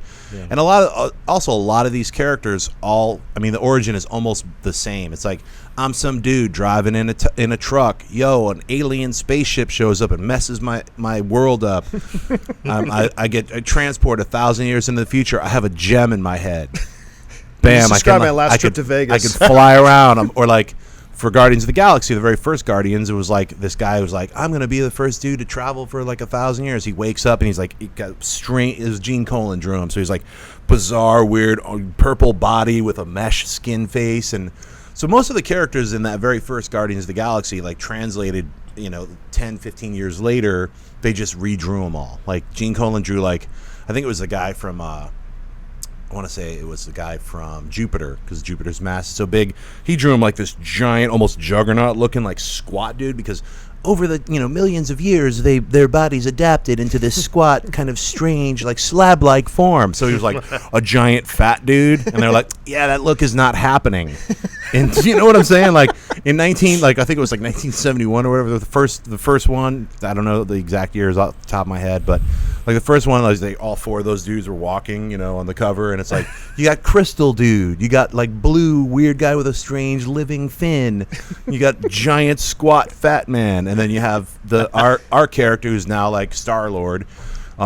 He was just like a purple weird. He looked almost like Parasite from Superman. If you remember that purple guy, is just like a weird face and just like all purple. That was him. Like, and I don't think they even just mentioned why he had a weird purple mask like on his face. Star-Lord looks like somebody right out of The Watchmen now. Now he does. Star-Lord, I think he looks like somebody right out of The Watchmen. I actually like the new. I mean, it was kind of weird because like growing up in the late 70s, early 80s, I knew the Star-Lord that was kind of like the first like sci-fi take on a character in the Marvel universe, where they were like, yo, it's not really connected to any of the other characters, and he's like in a spaceship and he's got these weird goggles, and I was really into Star Wars at the time, so I was like, oh, it's another spaceship comic book, so that was kind of, and John Byrne was drawing it, Chris Claremont was writing it, and that was like right before the X-Men, so I was really into all those characters. Let's fast forward now. When I picked up, like I said, I hadn't read Guardians of the Galaxy before last week, and I picked them up, and it where I started reading it from was a very different team than the ones from the 60s and 70s. Yeah. It was now Star-Lord, whose name is Peter Quill. Quill, thank you. And the galaxy had just gone through a number of wars and huge battles that left the fabric of space and time very fragile. Do you mean the galaxy just went through several Star Wars. Bing. And Peter decides Star-Lord decides he needs to assemble a team that's going to defend. Now, in this incarnation of the team, which I think is going to be more reflective of what we're going to see in the movie, you had Peter Quill, Star-Lord. You had Gamora. You had Drax the Destroyer. You had Adam Warlock. You had, now this is where we start to stretch it a bit. You had Cosmo the space telepathic telekinetic dog. I can't make this stuff up. It's a dog in a CCCP Russian space outfit who was sent into space by the Soviet Union, developed telekinetic and telepathic powers, and is now the security chief of the home base of the Guardians of the Galaxy. What do you mean? It makes total sense. Yeah, it happens and he all thinks, the time. He speaks telepathically, and he thinks in a Russian accent. Every other word ends with ink. And then the most head scratcher of them all is this character named, now hold on to your seats here, named Rocket Raccoon. Now, Ryan, you got a graphic there of the Guardians of the Galaxy, so you can bring it up. Now, Marvel put out a concept piece of art, and for the Guardians of the Galaxy movie. Now, in it we see Groot, who I haven't mentioned yet, who is basically he's an Ent from Lord of the Rings. He's an Ent. He's an Ent. And he only ever says, "I am Groot."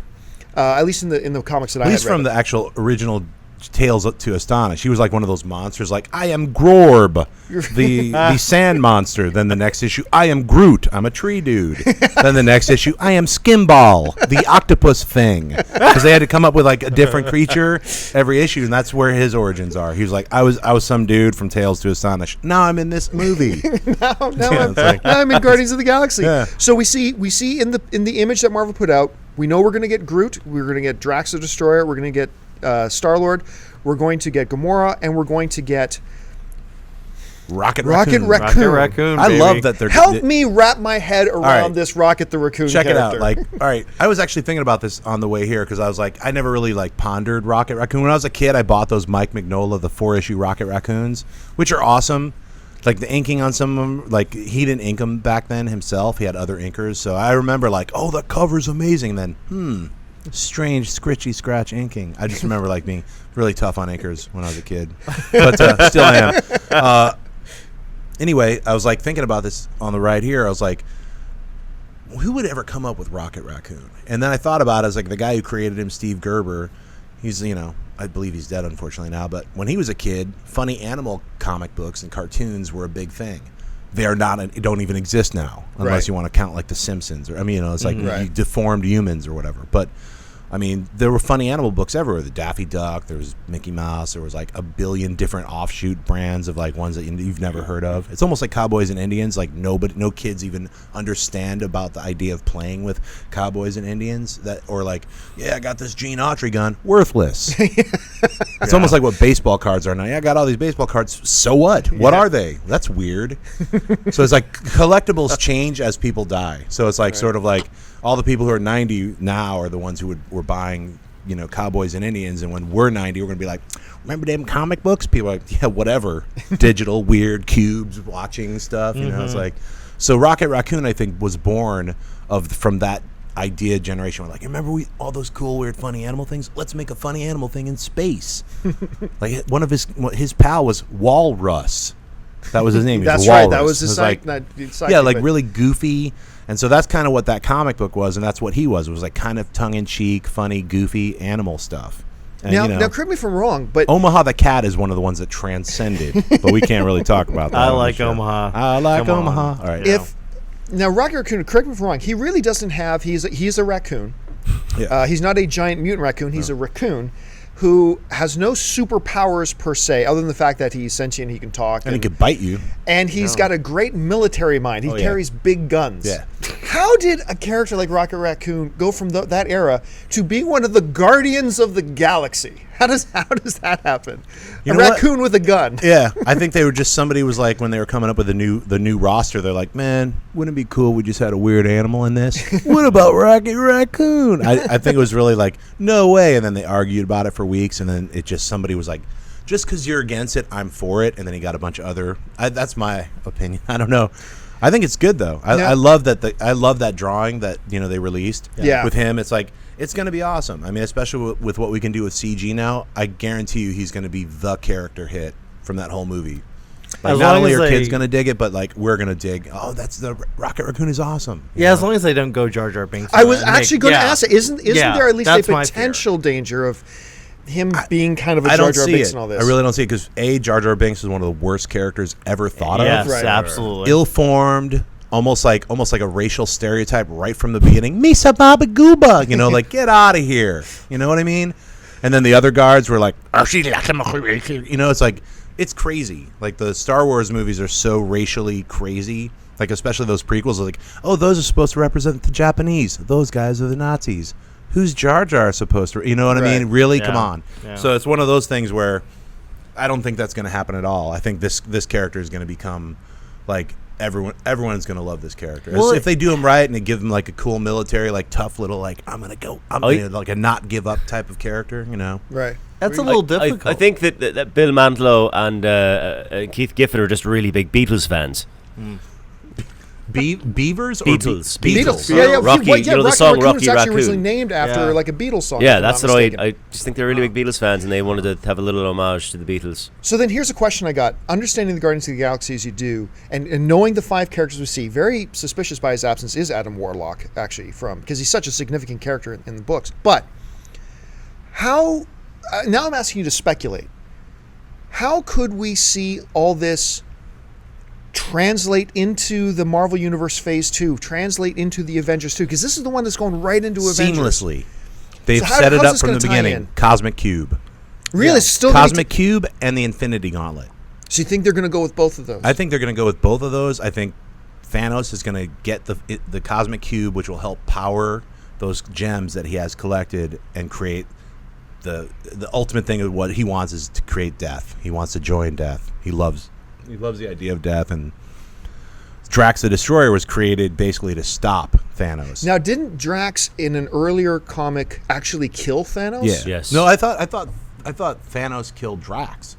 No, I'm pretty sure I read in the newer issue that Drax killed Thanos at one point. Yeah. But didn't Adam Warlock also, wasn't he like battling Thanos at some point too? Yeah, those guys were entered like all of those Starlin issues with like Little Pip and all these like crazy psychedelic. Adam Warlock in the 70s was super psychedelic and weird. Thanos was his main villain. So now, in the description that we've seen Marvel put out, it says that this group of characters, being the Guardians of the Galaxy, they have something that everybody wants. That's the description. Could that be one of the Infinity Gems? Or do you think it might be something else? It's either the Infinity Gauntlet or it's the Cosmic Cube. I think why go small when you're like, it's what everybody wants. That's what everybody wants. No. I see like they could bring the Red Skull back into Guardians of the Galaxy. He disappeared and supposedly he's we don't know if he's dead or not. He had the cube when he disappeared. Yeah, I suspect we haven't seen the last of him in the Marvel universe. I would hope, and I think it'll feed through really great. I think a lot of people were I was like, how come not like Black Panther or any number of other Doctor Strange? I mean, when I heard about Guardians of the Galaxy, I was like, that is just weird. Yeah, it was weird to me. And then the more I thought about it, it's like, it makes more sense than opening up with the Starjammers or like any of the other sci-fi characters. Like, obviously they don't own Galactus or the Silver Surfer yet. So it's like, there's a lot of characters, it's like, what are they going to do? Yes, the other movie, The High Evolutionary, coming 2017. It's like some weird purple dude with a bunch of animals behind him. You know what I mean? It's sort of like, maybe not that one, Yeah.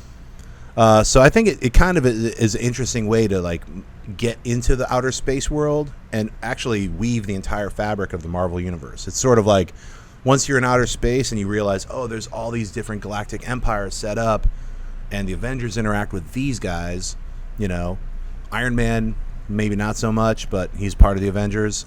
I mean, I don't know how they're going to introduce other super teams, like right now the Fantastic Four is over at Fox, and I think they have a very limited group of villains that they could use. Right. So we might see 3 more movies out of that.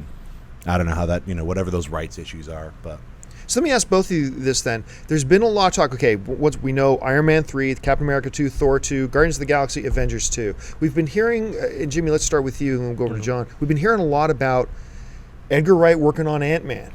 Yeah. Where do you think that fits into this whole construct we've got here?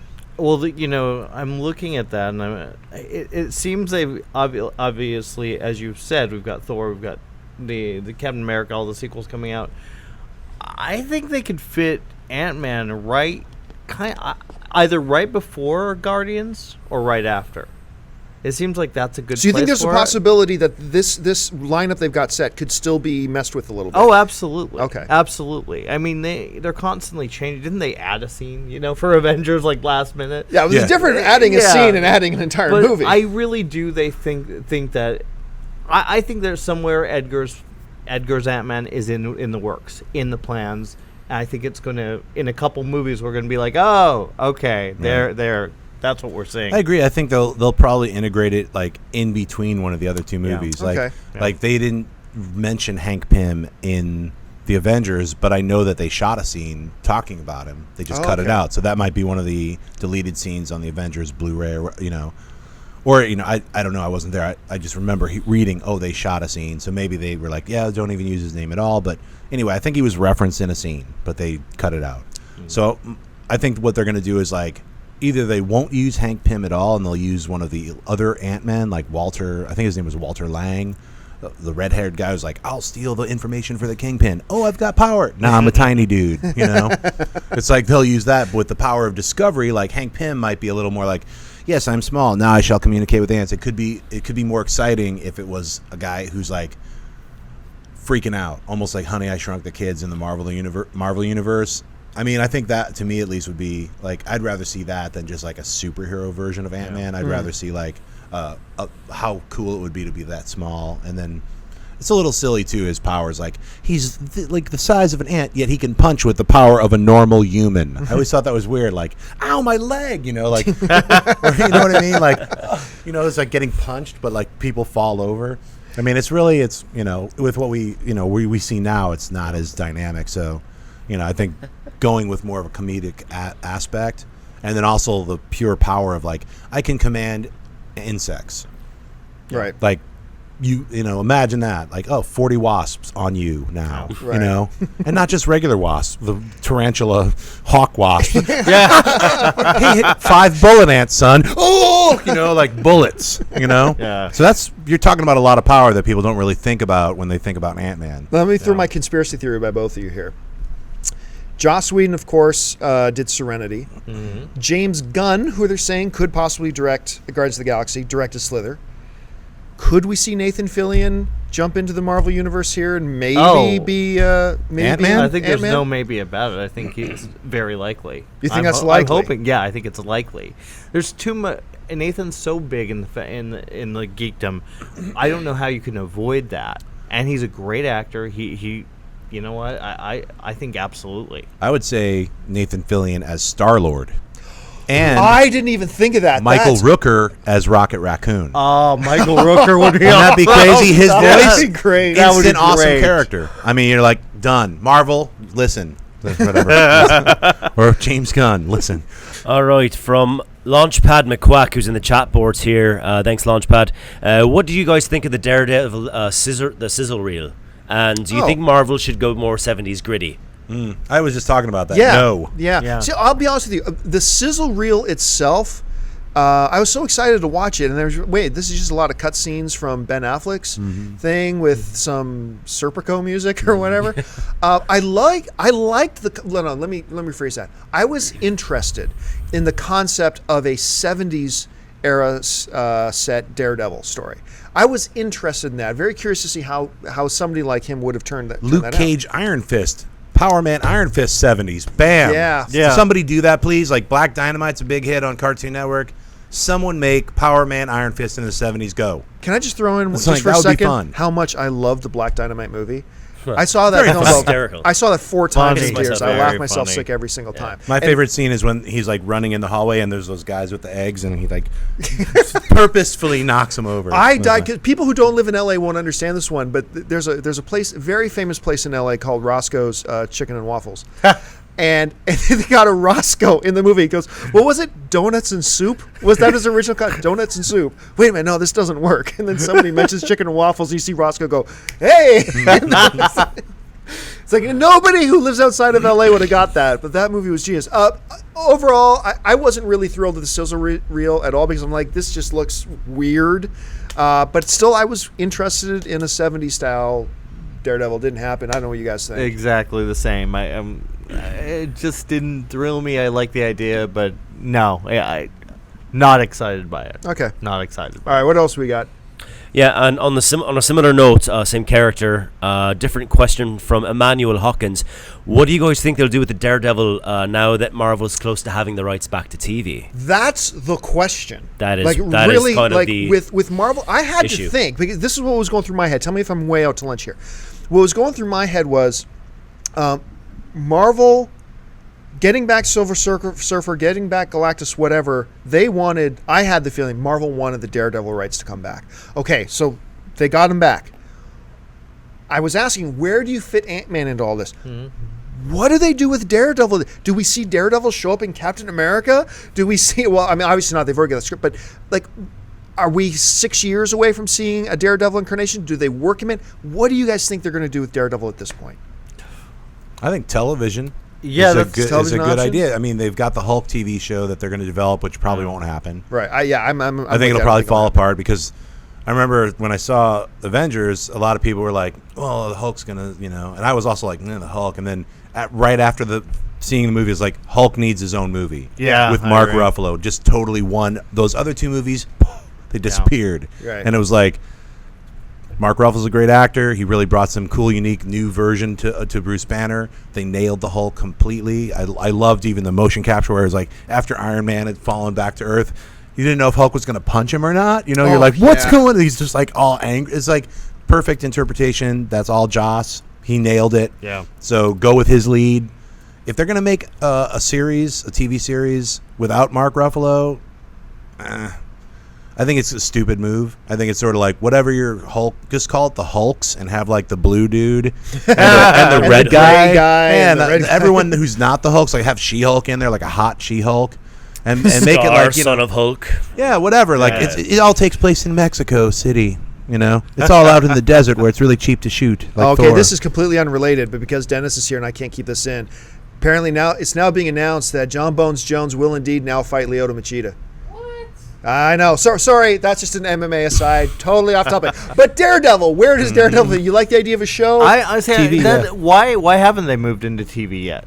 That's a good question. I think they're already with all the movies. Cloak and Dagger could be a good TV series. Absolutely. I mean, that's one of the things. Absolutely. And I'm not even a super big fan of Cloak and Dagger, but when you think about the abilities to adapt something into like what a lot of people like watching on television, which are procedurals and these other things that something where you have a group of characters that move into new situations every week, that makes perfect sense for Cloak and Dagger. Also makes perfect sense for Daredevil. Although he's a lawyer and he's also solving crime and he's fighting the Kingpin. There's multiple issues. There's all the elements that make a good TV show, like a courtroom drama, also crime procedural, that are in Daredevil that would actually work over. And here's the thing about movies: it's like 90 minutes to 2 hours. A TV series, you got like, I just watched 56 hours of this thing. It's like crack. I can't stop watching Breaking Bad. I'm watching like 11 episodes. Game of Thrones, I remember I smoked through the first season. I was like, that's how television is watched now. Television is not watched per week. I don't even want to watch a TV show until there's 3 of them stacked. That's because I enjoy me and my girlfriend watch I now TV. wait for seasons to be done, and then sit down over a weekend and then watch. That is the don't even future of count. television. Yeah, people of- don't even of understand. Like ingestion. Nielsen's, they're still going by this archaic, weird, It strange doesn't way. mean anything. People DVR, people watch things on Hulu and Netflix. That's what's now. So people who don't understand that, you're like shows that are popular are getting canceled for no reason because the Strange Family in Idaho didn't watch it. It's like, who are you and why do you have a job in a powerful position? Get lost. That's my concern about Marvel going into TV, though. Is there an audience for it? Are they going to tune into an hour TV? A giant audience, but you know what? They have to be like Marvel. Just has to be like, look, it doesn't even matter what these hillbillies say who watched what, because it's going to get DVR'd and it's going to get downloaded. Did you see Iron Man, Thor, Captain America are all on Netflix? So people are just watching that stuff because they understand. It's like, get that on so that everybody can see it. Why hide it? That's the thing about Comic-Con. Let me just go off on a rant for a second. Comic-Con Hall H, it irritates me that they do not release the trailers and things. Like when I first started going to Comic-Con over 15 years ago, it was like you went to Hall H, you'd see something, a week later, you'd be able to see it. Like, not 15 years ago, but like, 5-6 years ago, it would be online, those trailers. Now they started making it where it's like, oh, we're going to just show only these exclusives. Like Pacific Rim, no one knows what Pacific Rim is. Yeah. If they let that trailer drop one day after Comic-Con ended, everyone on the planet would know what Pacific Rim is, because everyone's like, oh, what's this Comic-Con thing that I can't get into? All these people who aren't nerds or aren't into this culture that we're into, now we're going there. But on top of that, there's the entire world that was watching and wanting to see what came out of Comic-Con. So instead you have a few panels that nobody wants to watch. Well, this is the thing. One of the best examples of a film going to Comic-Con making a big splash was the first Iron Man film. Yes. They showed it to the audience. The audience went crazy for it, started a buzz. But if you don't then follow up that buzz by giving the rest of the public something to see, because it was only about a week later that the Iron Man trailer then leaked. Yes. And then we heard all the buzz from everybody talking about it. Then we got to see it for ourselves, and it snowballed. Yep. And these studios are losing out on an opportunity. They're getting some buzz at Comic-Con, but then the buzz dissipates and dies after a few days. They do nothing with they're it. not They following do it up. nothing with now, it. getting back to the TV stuff, I'm very skeptical about anything Marvel, especially Hulk, moving to television for one very, very important reason: budget and production time. Because the Hulk that we all love from the Avengers, you can't do him on TV. No. And here's the reason: you're either going to have a show where Mark Ruffalo only turns into the Hulk every 3 episodes, or he turns into the Hulk and you start recognizing. Remember that old cartoon show Rocket Robin Hood? Did you ever see that? No. And it was just really cheaply made. It was Robin I want Hood, to but see it set now, in though. space in the future, That right? sounds awesome. But what it was it was really, really cheaply made, and half of every episode was repeated loop footage from other episodes. That's all it was, because they had to make it so cheap. So you'll only either see the Hulk every 3 episodes, or when you do see him, you'll start recognizing patterns. Because wait a minute, this is exactly what he did in episode 2, and I just don't see them being able to do something on that scale. No.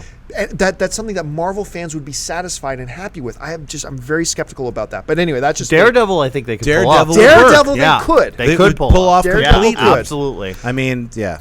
All right, I agree with you. we got time for 2 more questions. 2 more questions. All right, like I said, I love robots. Yeah. So I was like, oh, cool. Everyone's into these transforming robots and stuff. I mean, I didn't watch the cartoons, but I'm going to check the movie out. And I remember a lot of fans were sort of like the people, my friends who loved the Transformers were mad about the first one because they're like, the robots look weird and they're all spindly. Yeah. They're not thick and, they don't really transform from a truck to a robot.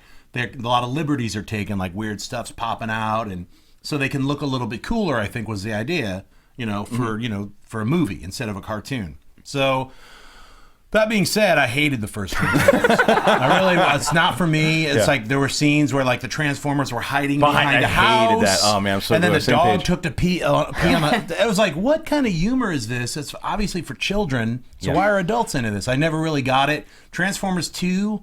Revenge of the Fallen. Yeah. Saw that in New York, and I could not wait for it to end. I remember just sweating in the theater. I mean, I like watching Megan Fox run in slow motion, but that got boring after all these. I was like, wow, how many more hours are we going to be in the desert? They keep dusting, and another robot shows up, and I was bored out of my mind. And with did you that one. torture yourself with the third one? Now here's the weird thing. You like the third one? I liked the third one. I like the spectacle of Transformers 3. I like the destruction of Chicago. I lived in Chicago for 12 years, so seeing Michigan Avenue just torn up was exciting as all hell. So it was it was a lot of fun for me. I like Leonard Nimoy's voice, and the constant references to Star Trek 2 is the one must outweigh the many. I was like, how are they ripping off lines from Star Trek 2? And it's a robot up on top of the Tribune building saying it. I'm into it. It was weird. I gotta say, if I was doing spoilers and I had to hey, list the positives, I'd say the first 3 minutes. That decent 3 minutes. Yeah, because decent 3 minutes. Seriously, after all these trailers, I was like, man, I'm gonna see a robot riding a dinosaur robot with a sword. That looks awesome. So I was really kind of sold on the movie. I was like, all right, I like 3. Okay, this one's gonna be pretty fun, I'm sure. The movie begins. We're in Pangea, a couple weird little tiny lizards running, woo, a shadow goes over one. Some giant weird owl-looking ship comes in and just starts messing stuff up. Volcanoes. All the dinosaurs are running. I'm like, oh no, that's how the dinosaurs got killed, was a transformer. Right. Yeah. Bam, credits, a plane flying over. You're I'm in. I'm in, man. Yeah. I remember looking at my girlfriend Hal. I was like, all right, man, this is gonna be pretty cool. High five. High five, babe. And the humans start 2 talking. hours, 45 minutes. Oh no. Yeah. Yeah, instant suckage. Yeah. The second the humans start talking, it's over. Yeah, and for the rest of the movie, I literally got up. I think it was an hour 45 minutes in to one of the inane action sequences that just never ended. In between horrible dialogue and really bad acting. Which part? It was the one where they were on lockdown, which the Schnauzer kind of, he was cool looking. I mean, a lot of the graphics and stuff are really great. I mean, you can't deny the special effects. The design of Lockdown, if I just saw that's why I kept, like, my ultimate review of this is if you just took any random 5 minutes of it and it showed it to somebody, they'd be like, oh my God, that's incredible. Right. Because you don't have to see the rest of the trash that's involved in the rest of the movie. So a 5-minute clip of Transformers is amazing. 2 hours and 45 minutes is just unbearable. I remember I was like, they were in the spaceship and the girl is like being chased by robot dogs, and I was like, I'll be back in a minute, and went to go take a long dump. Yeah. Sat on the toilet. Number checked my 2. Twitter And that was on the poster too. Came back. Yeah, so good you'll take a dump. Facebook. I was like, what else is any newsfeed stuff? Did you really just check out? Yeah. Literally sat there for about 5 minutes. Wash my hands. I was like, maybe that scene's over. Well, that's just good hygiene. And opened the door, and Dennis Zhang comes in, and we both looked at each other because we were all seeing the movie together because we were going to do spoilers. Like, man. And I saw him. We both looked at each other. I was like, what's up, man? And he was like, hey. And I was like, yeah. We didn't even say anything. I was like, you're taking the bathroom break too, right? And he's like, you just missed the most insane product placement I've ever seen in my life. Bud Light. I missed the Bud Light scene. And now I'm angry. Yeah. And I might just use my powers to see free movies just to see that 15 seconds or 15, it's whatever, really just to see, like, if that's a spoiler, like, or you were saying, like, he drives by another truck, now I'm all okay. Yeah. Wing, wing, wing, and now I'm all purple with those stripes. Yeah, I didn't like the way, it's just so confusing. That the way that's the new Transformer sound. Soundbite, JT, soundbite, mark it down. I don't want to waste any good directors. But Sorry. what? You don't think there's no chance? It's done. Really? I would say Pirates of the Caribbean Transformers. Just like combine those two, make Johnny Jack Depp a Sparrow on the Transformer. Dinobot. They already got John Goodman. I won't shut up. I'm a cigar chomper. Like, I could not stand. Like, as a director of animation, I was horrified by how horrible the voiceover, the direction. They just chucked voiceover randomly. Yeah. It was like, pan over and watch a bunch of stupid robots climb over buildings and talking. There was That's literally. why I lost my. I was so not into the movie, and it's like all these people are like, I'm sure you guys got it. Dude, I thought. And this, when I read somebody saying this, this is how their voice is to me. Transformers was awesome. I thought the workout was so cool. I like explosions and boobies and I'm gonna see a 5-time Spider-Man 2. That's what I hear when I read that. That's in my mind. I'm like, you are so dumb. You can't only not spell, but you're stupid. But to be fair, what happens in my brain? I'm Sugar Bear. I don't know who it is for real. But you can, fake. My plan is ruined again by those everything. Transformers and those stupid kids. They actually have a deleted scene where the Scooby-Doo mask comes off.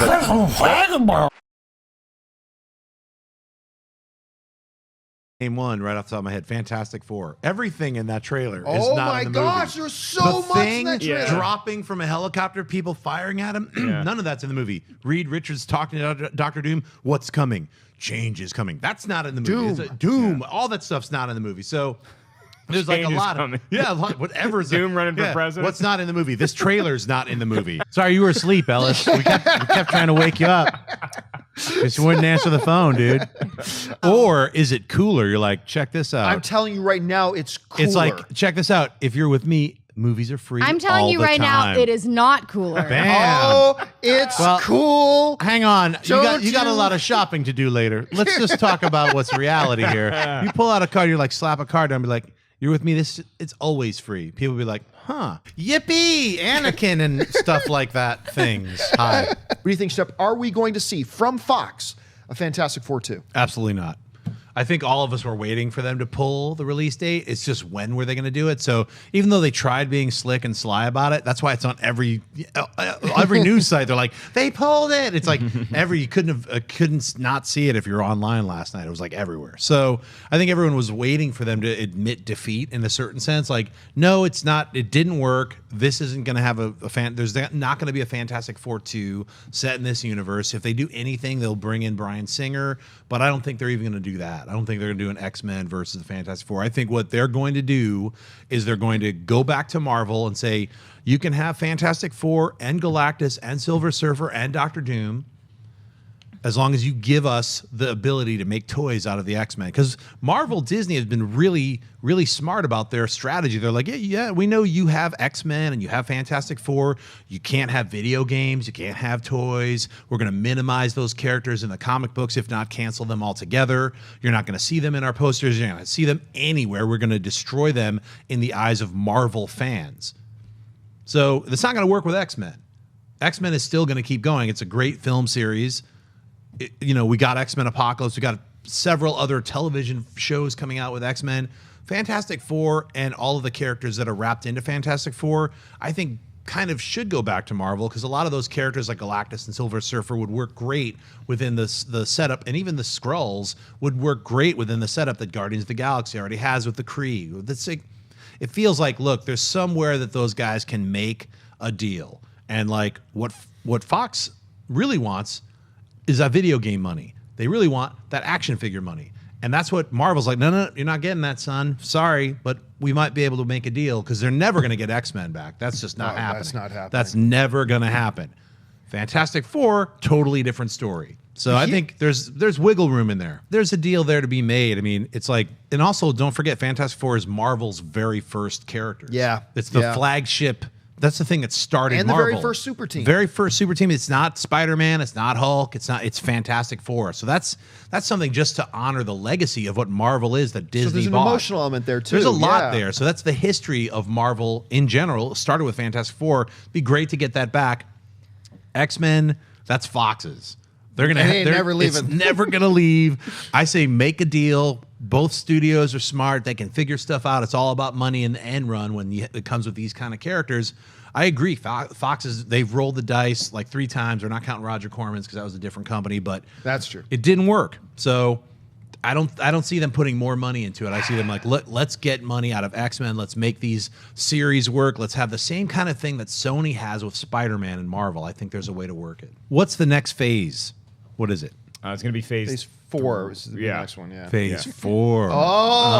I see. We weren't going to do it, but then we realized the number 4 is there. Hey. It's feet. It feels like it's I fate. tell you. Yeah, they're not going to. Fantastic Four in Phase 5 doesn't feel right.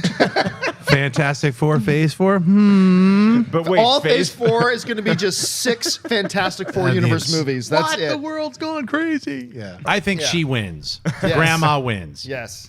Christmas Story it is. No. Do you remember Oh, that? that's right. And all the Swedes were bragging. That's right. When it was the Schnepp, I Swedes. got to see it before you. I'm a Swede and I got to see it before you. That's a really horrible accent.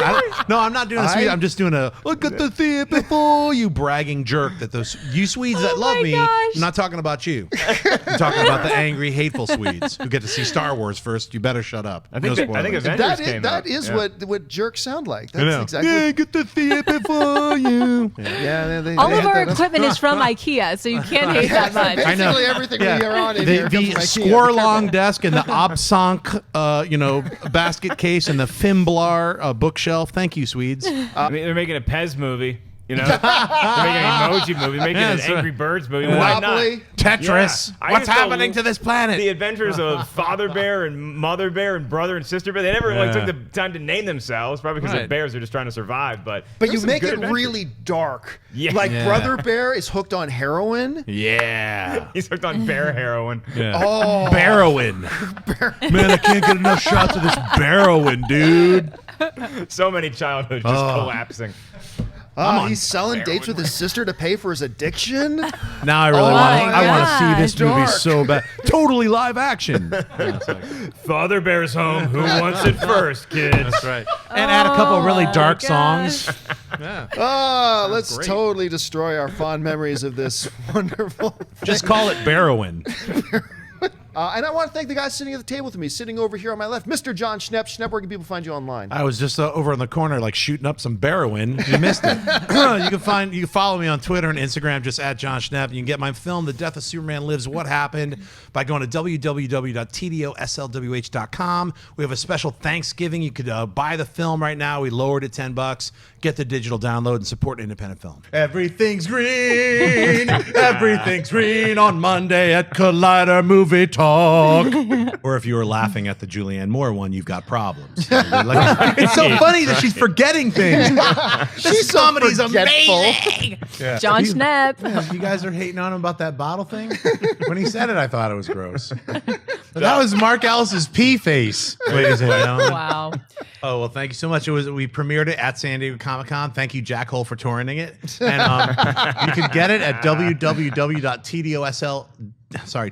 tdoslwh.com. You can get it right now. You can get a Blu-ray, a DVD, or a digital download. You can buy it right now. It's available. You can watch it. You can just click it and watch it right now. You can find me on Twitter and Instagram, just at Jon Schnepp and at TDOSLWH. Thanks, guys. I have to say, Ashley's hair is striking today. Amazingly Farrah-esque. Farrah, like it's got a little feathering action. You guys, it's darker. I come in and no one noticed. What if it was a giant Ted walking? That'd be great. Figure it out. We were like, what did she do? And that's why I know we didn't mention the hair, but it was like because we were so stunned and freaked out. Like, okay. Like deer in the headlights. Like she did something amazingly different. I don't know what it is. I can't mention it. I'd feel weird if I said something and then she brought it up and we're like, of course, it's the hair. That's what it was. Obviously. Hey, I'm from the East Coast. I used to eat Drake's cakes. Very delicious. If you've never tried them here in the West Coast. Mr. Jon Schnepp. Schnepp, where can people find you online? You guys can find me at Twizzler.com. I'm working on my brand new Twizzler movie. I might change it to Red Vines. It might be a bidding war. We don't know. You can find me on Twitter and Instagram at Jon Schnepp and at TDOSLWH. You can also find my documentary, The Death of Superman Lives: What Happened, at www.tdoslwh.com. Please buy a digital download or a Blu-ray. That helps me get out of debt. Thanks. It was awesome. Do it again. Do it again. No charisma points. Also here, Jon Schnepp. Hey, I went to Seal Beach for the first time. I didn't know what it was. It was really fun. You guys should check it out sometime, especially if you're surfers like me. This episode of Movie Time brought to you by Seal Beach. Ashley Mova is Mark Ellis's new dad in Flavor Town. All right, guys. Captain Kirk. One of these. Oh yeah, one of the double axe handles, the Macho Man double axe. Whoever does that? Yeah, that's an automatic. And no kidding, they did the karate chops to the shoulders. It's like, well, he thought. So Martin, stop eating all those chickens and get with it. That was the second Hulk. Don't forget about the Hulk dogs. Yeah, the Hulk dogs. Hulk dogs. That's kind of wildly different and creepy, right? Yeah. He's in between that 48th slice of pizza, and he's like, I'm tired, yawn. These superhero dramas, I must kill another character. And savagely. Spectre Nick Nolte. Yeah, he's fighting Spectre Nick Nolte in the water. I would keep it at 5, and I actually don't like that they expanded the Best Picture to 10. I feel it does diminish it a little bit. You don't have to add everybody. It's like it's going to be. It's like you can equate it, like I, for the first time on the show, equate it to sports. Like in the Olympics, no one really remembers the person who won the bronze. Decides he wants to be a DJ. Yeah, he's got a DJ manual. He's got the thing. He's all set up. He's like still learning. He's got the little scrubby scrub while he's watching a TV show, having some cereal, and he just gets stabbed in the throat by Jason. And that's the that sounds like the end of the movie. No, that's the beginning. Oh, that's the beginning. It's just a Robert Englund cameo, like Scream. And then bam, Jason's back, and then you cast a brand new Freddy. Maybe he's inside Jason. It's a subtle flex. Like, check this out, Tony Jaa, what's up? I'm waiting for it. All right, what's next? Tony Jaa. Yeah. I really do. So you're saying there's two Will Smiths. There's Before Earth and After Earth. See you guys later. Peace out. Cha-cha-ching. Schnepp, your point on this. I was going to say, I think Roland Emmerich and Will Smith both swiped left and right. And then they were playing games with each other. They never got to the table. They never got to the date. They never did the first date. No, never got to the first date. It was just a lot of weird emails and missed phone calls. Like, I thought you called me. Like, weird stuff. So we're left with a kind of a triple X2. You don't look like your picture at all. Yeah, Vin Diesel got killed. Remember? Vin Diesel was like written off in Triple X2, and Ice Cube was like, yeah, whatever. And then he got whatevered, and now Vin Diesel's back. It's like, whatever, son.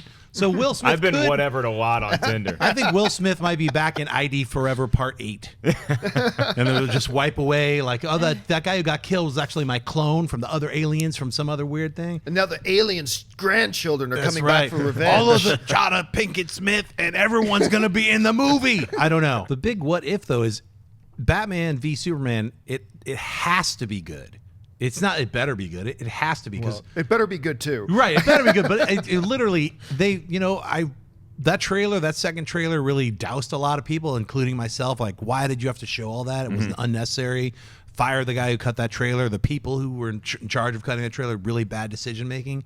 But even with that, I'm still incredibly excited to see it. And I think even with seeing that trailer, that I think the marketing campaign was like, look, let's put this out there stupidly, not really the best way that they could have, but now that that's out there, what are we going to see with that next trailer? What are they going to do? And what is the actual film really about? I think it's going to be really exciting, and I still have my hopes set that this is the film to set off the DC universe. He used his gay force powers. What's wrong with that? It makes gay force powers, obviously. It's like if you remember the Star Wars Holiday Christmas special. Why are you bringing that up? They celebrated. I keep telling you never to bring that There's up. a planet called Kashyyyk, people. Okay, and it's a planet full of Wookiees, and they all love each other. They celebrate Life Day, and it's everybody celebrating Life Day. That's right. So, there's nothing wrong with it. I don't think. I mean, it's like it's a moot issue. Plans within plans. Alice, this is your weird hatred of Fantasia bubbling up again. You get like a I know, wrestler. right? Yeah, pure garbage. I don't know. The creepster, Mark Ellis. All right, you're just naturally invulnerable, and you can fly. How about that? Okay, wait. I'll naturally invulnerable. Yeah, just naturally It's not a invulnerable. superpower? It's not a super. It just comes with the flying. That's the very smart answer. I side with ice as well because of Campea. I wanted ice to make my beer cold. Like I would be like, to save if I had- humanity. everything would be on fire. I'd be like, how do I put this out? Everything's on fire. I know. Stop shooting more fire at it, Schnepp. It doesn't cancel it out. Bench isn't on fire. Everything. I'm taking ice simply because I think Schnepp is going to take fire. So No. I just follow you around everywhere. We're both ice baby, yo. Gliding around, drinking Coors. Some people in the chat board are yelling, "Damn it, X-ray vision for obvious reasons." It's like that wouldn't be a bad way. Yeah, but then they still see you staring at them. That's When right. you're invisible, like you have X-ray vision, but you just see this creepy guy like, I'm not looking at nothing. When you're invisible, it's like this. It's like this. See, now I'm still looking. Alice, he's still there. Wait. Because you would probably do something. You would have X-ray vision. You probably have a hard time because you'd be talking to a girl and you go, "Hey, who's Robert?" And she's got like a Robert tattoo right here, and they're like, "How do you see that?" No reason. Mr. Jon Fire Schnepp. Schnepp, where can people find you online? Traitor! You can find me just on Twitter and Instagram, just at Jon Schnepp. You can get my film, The Death of Superman Lives, What Happened, at tdoslwh.com.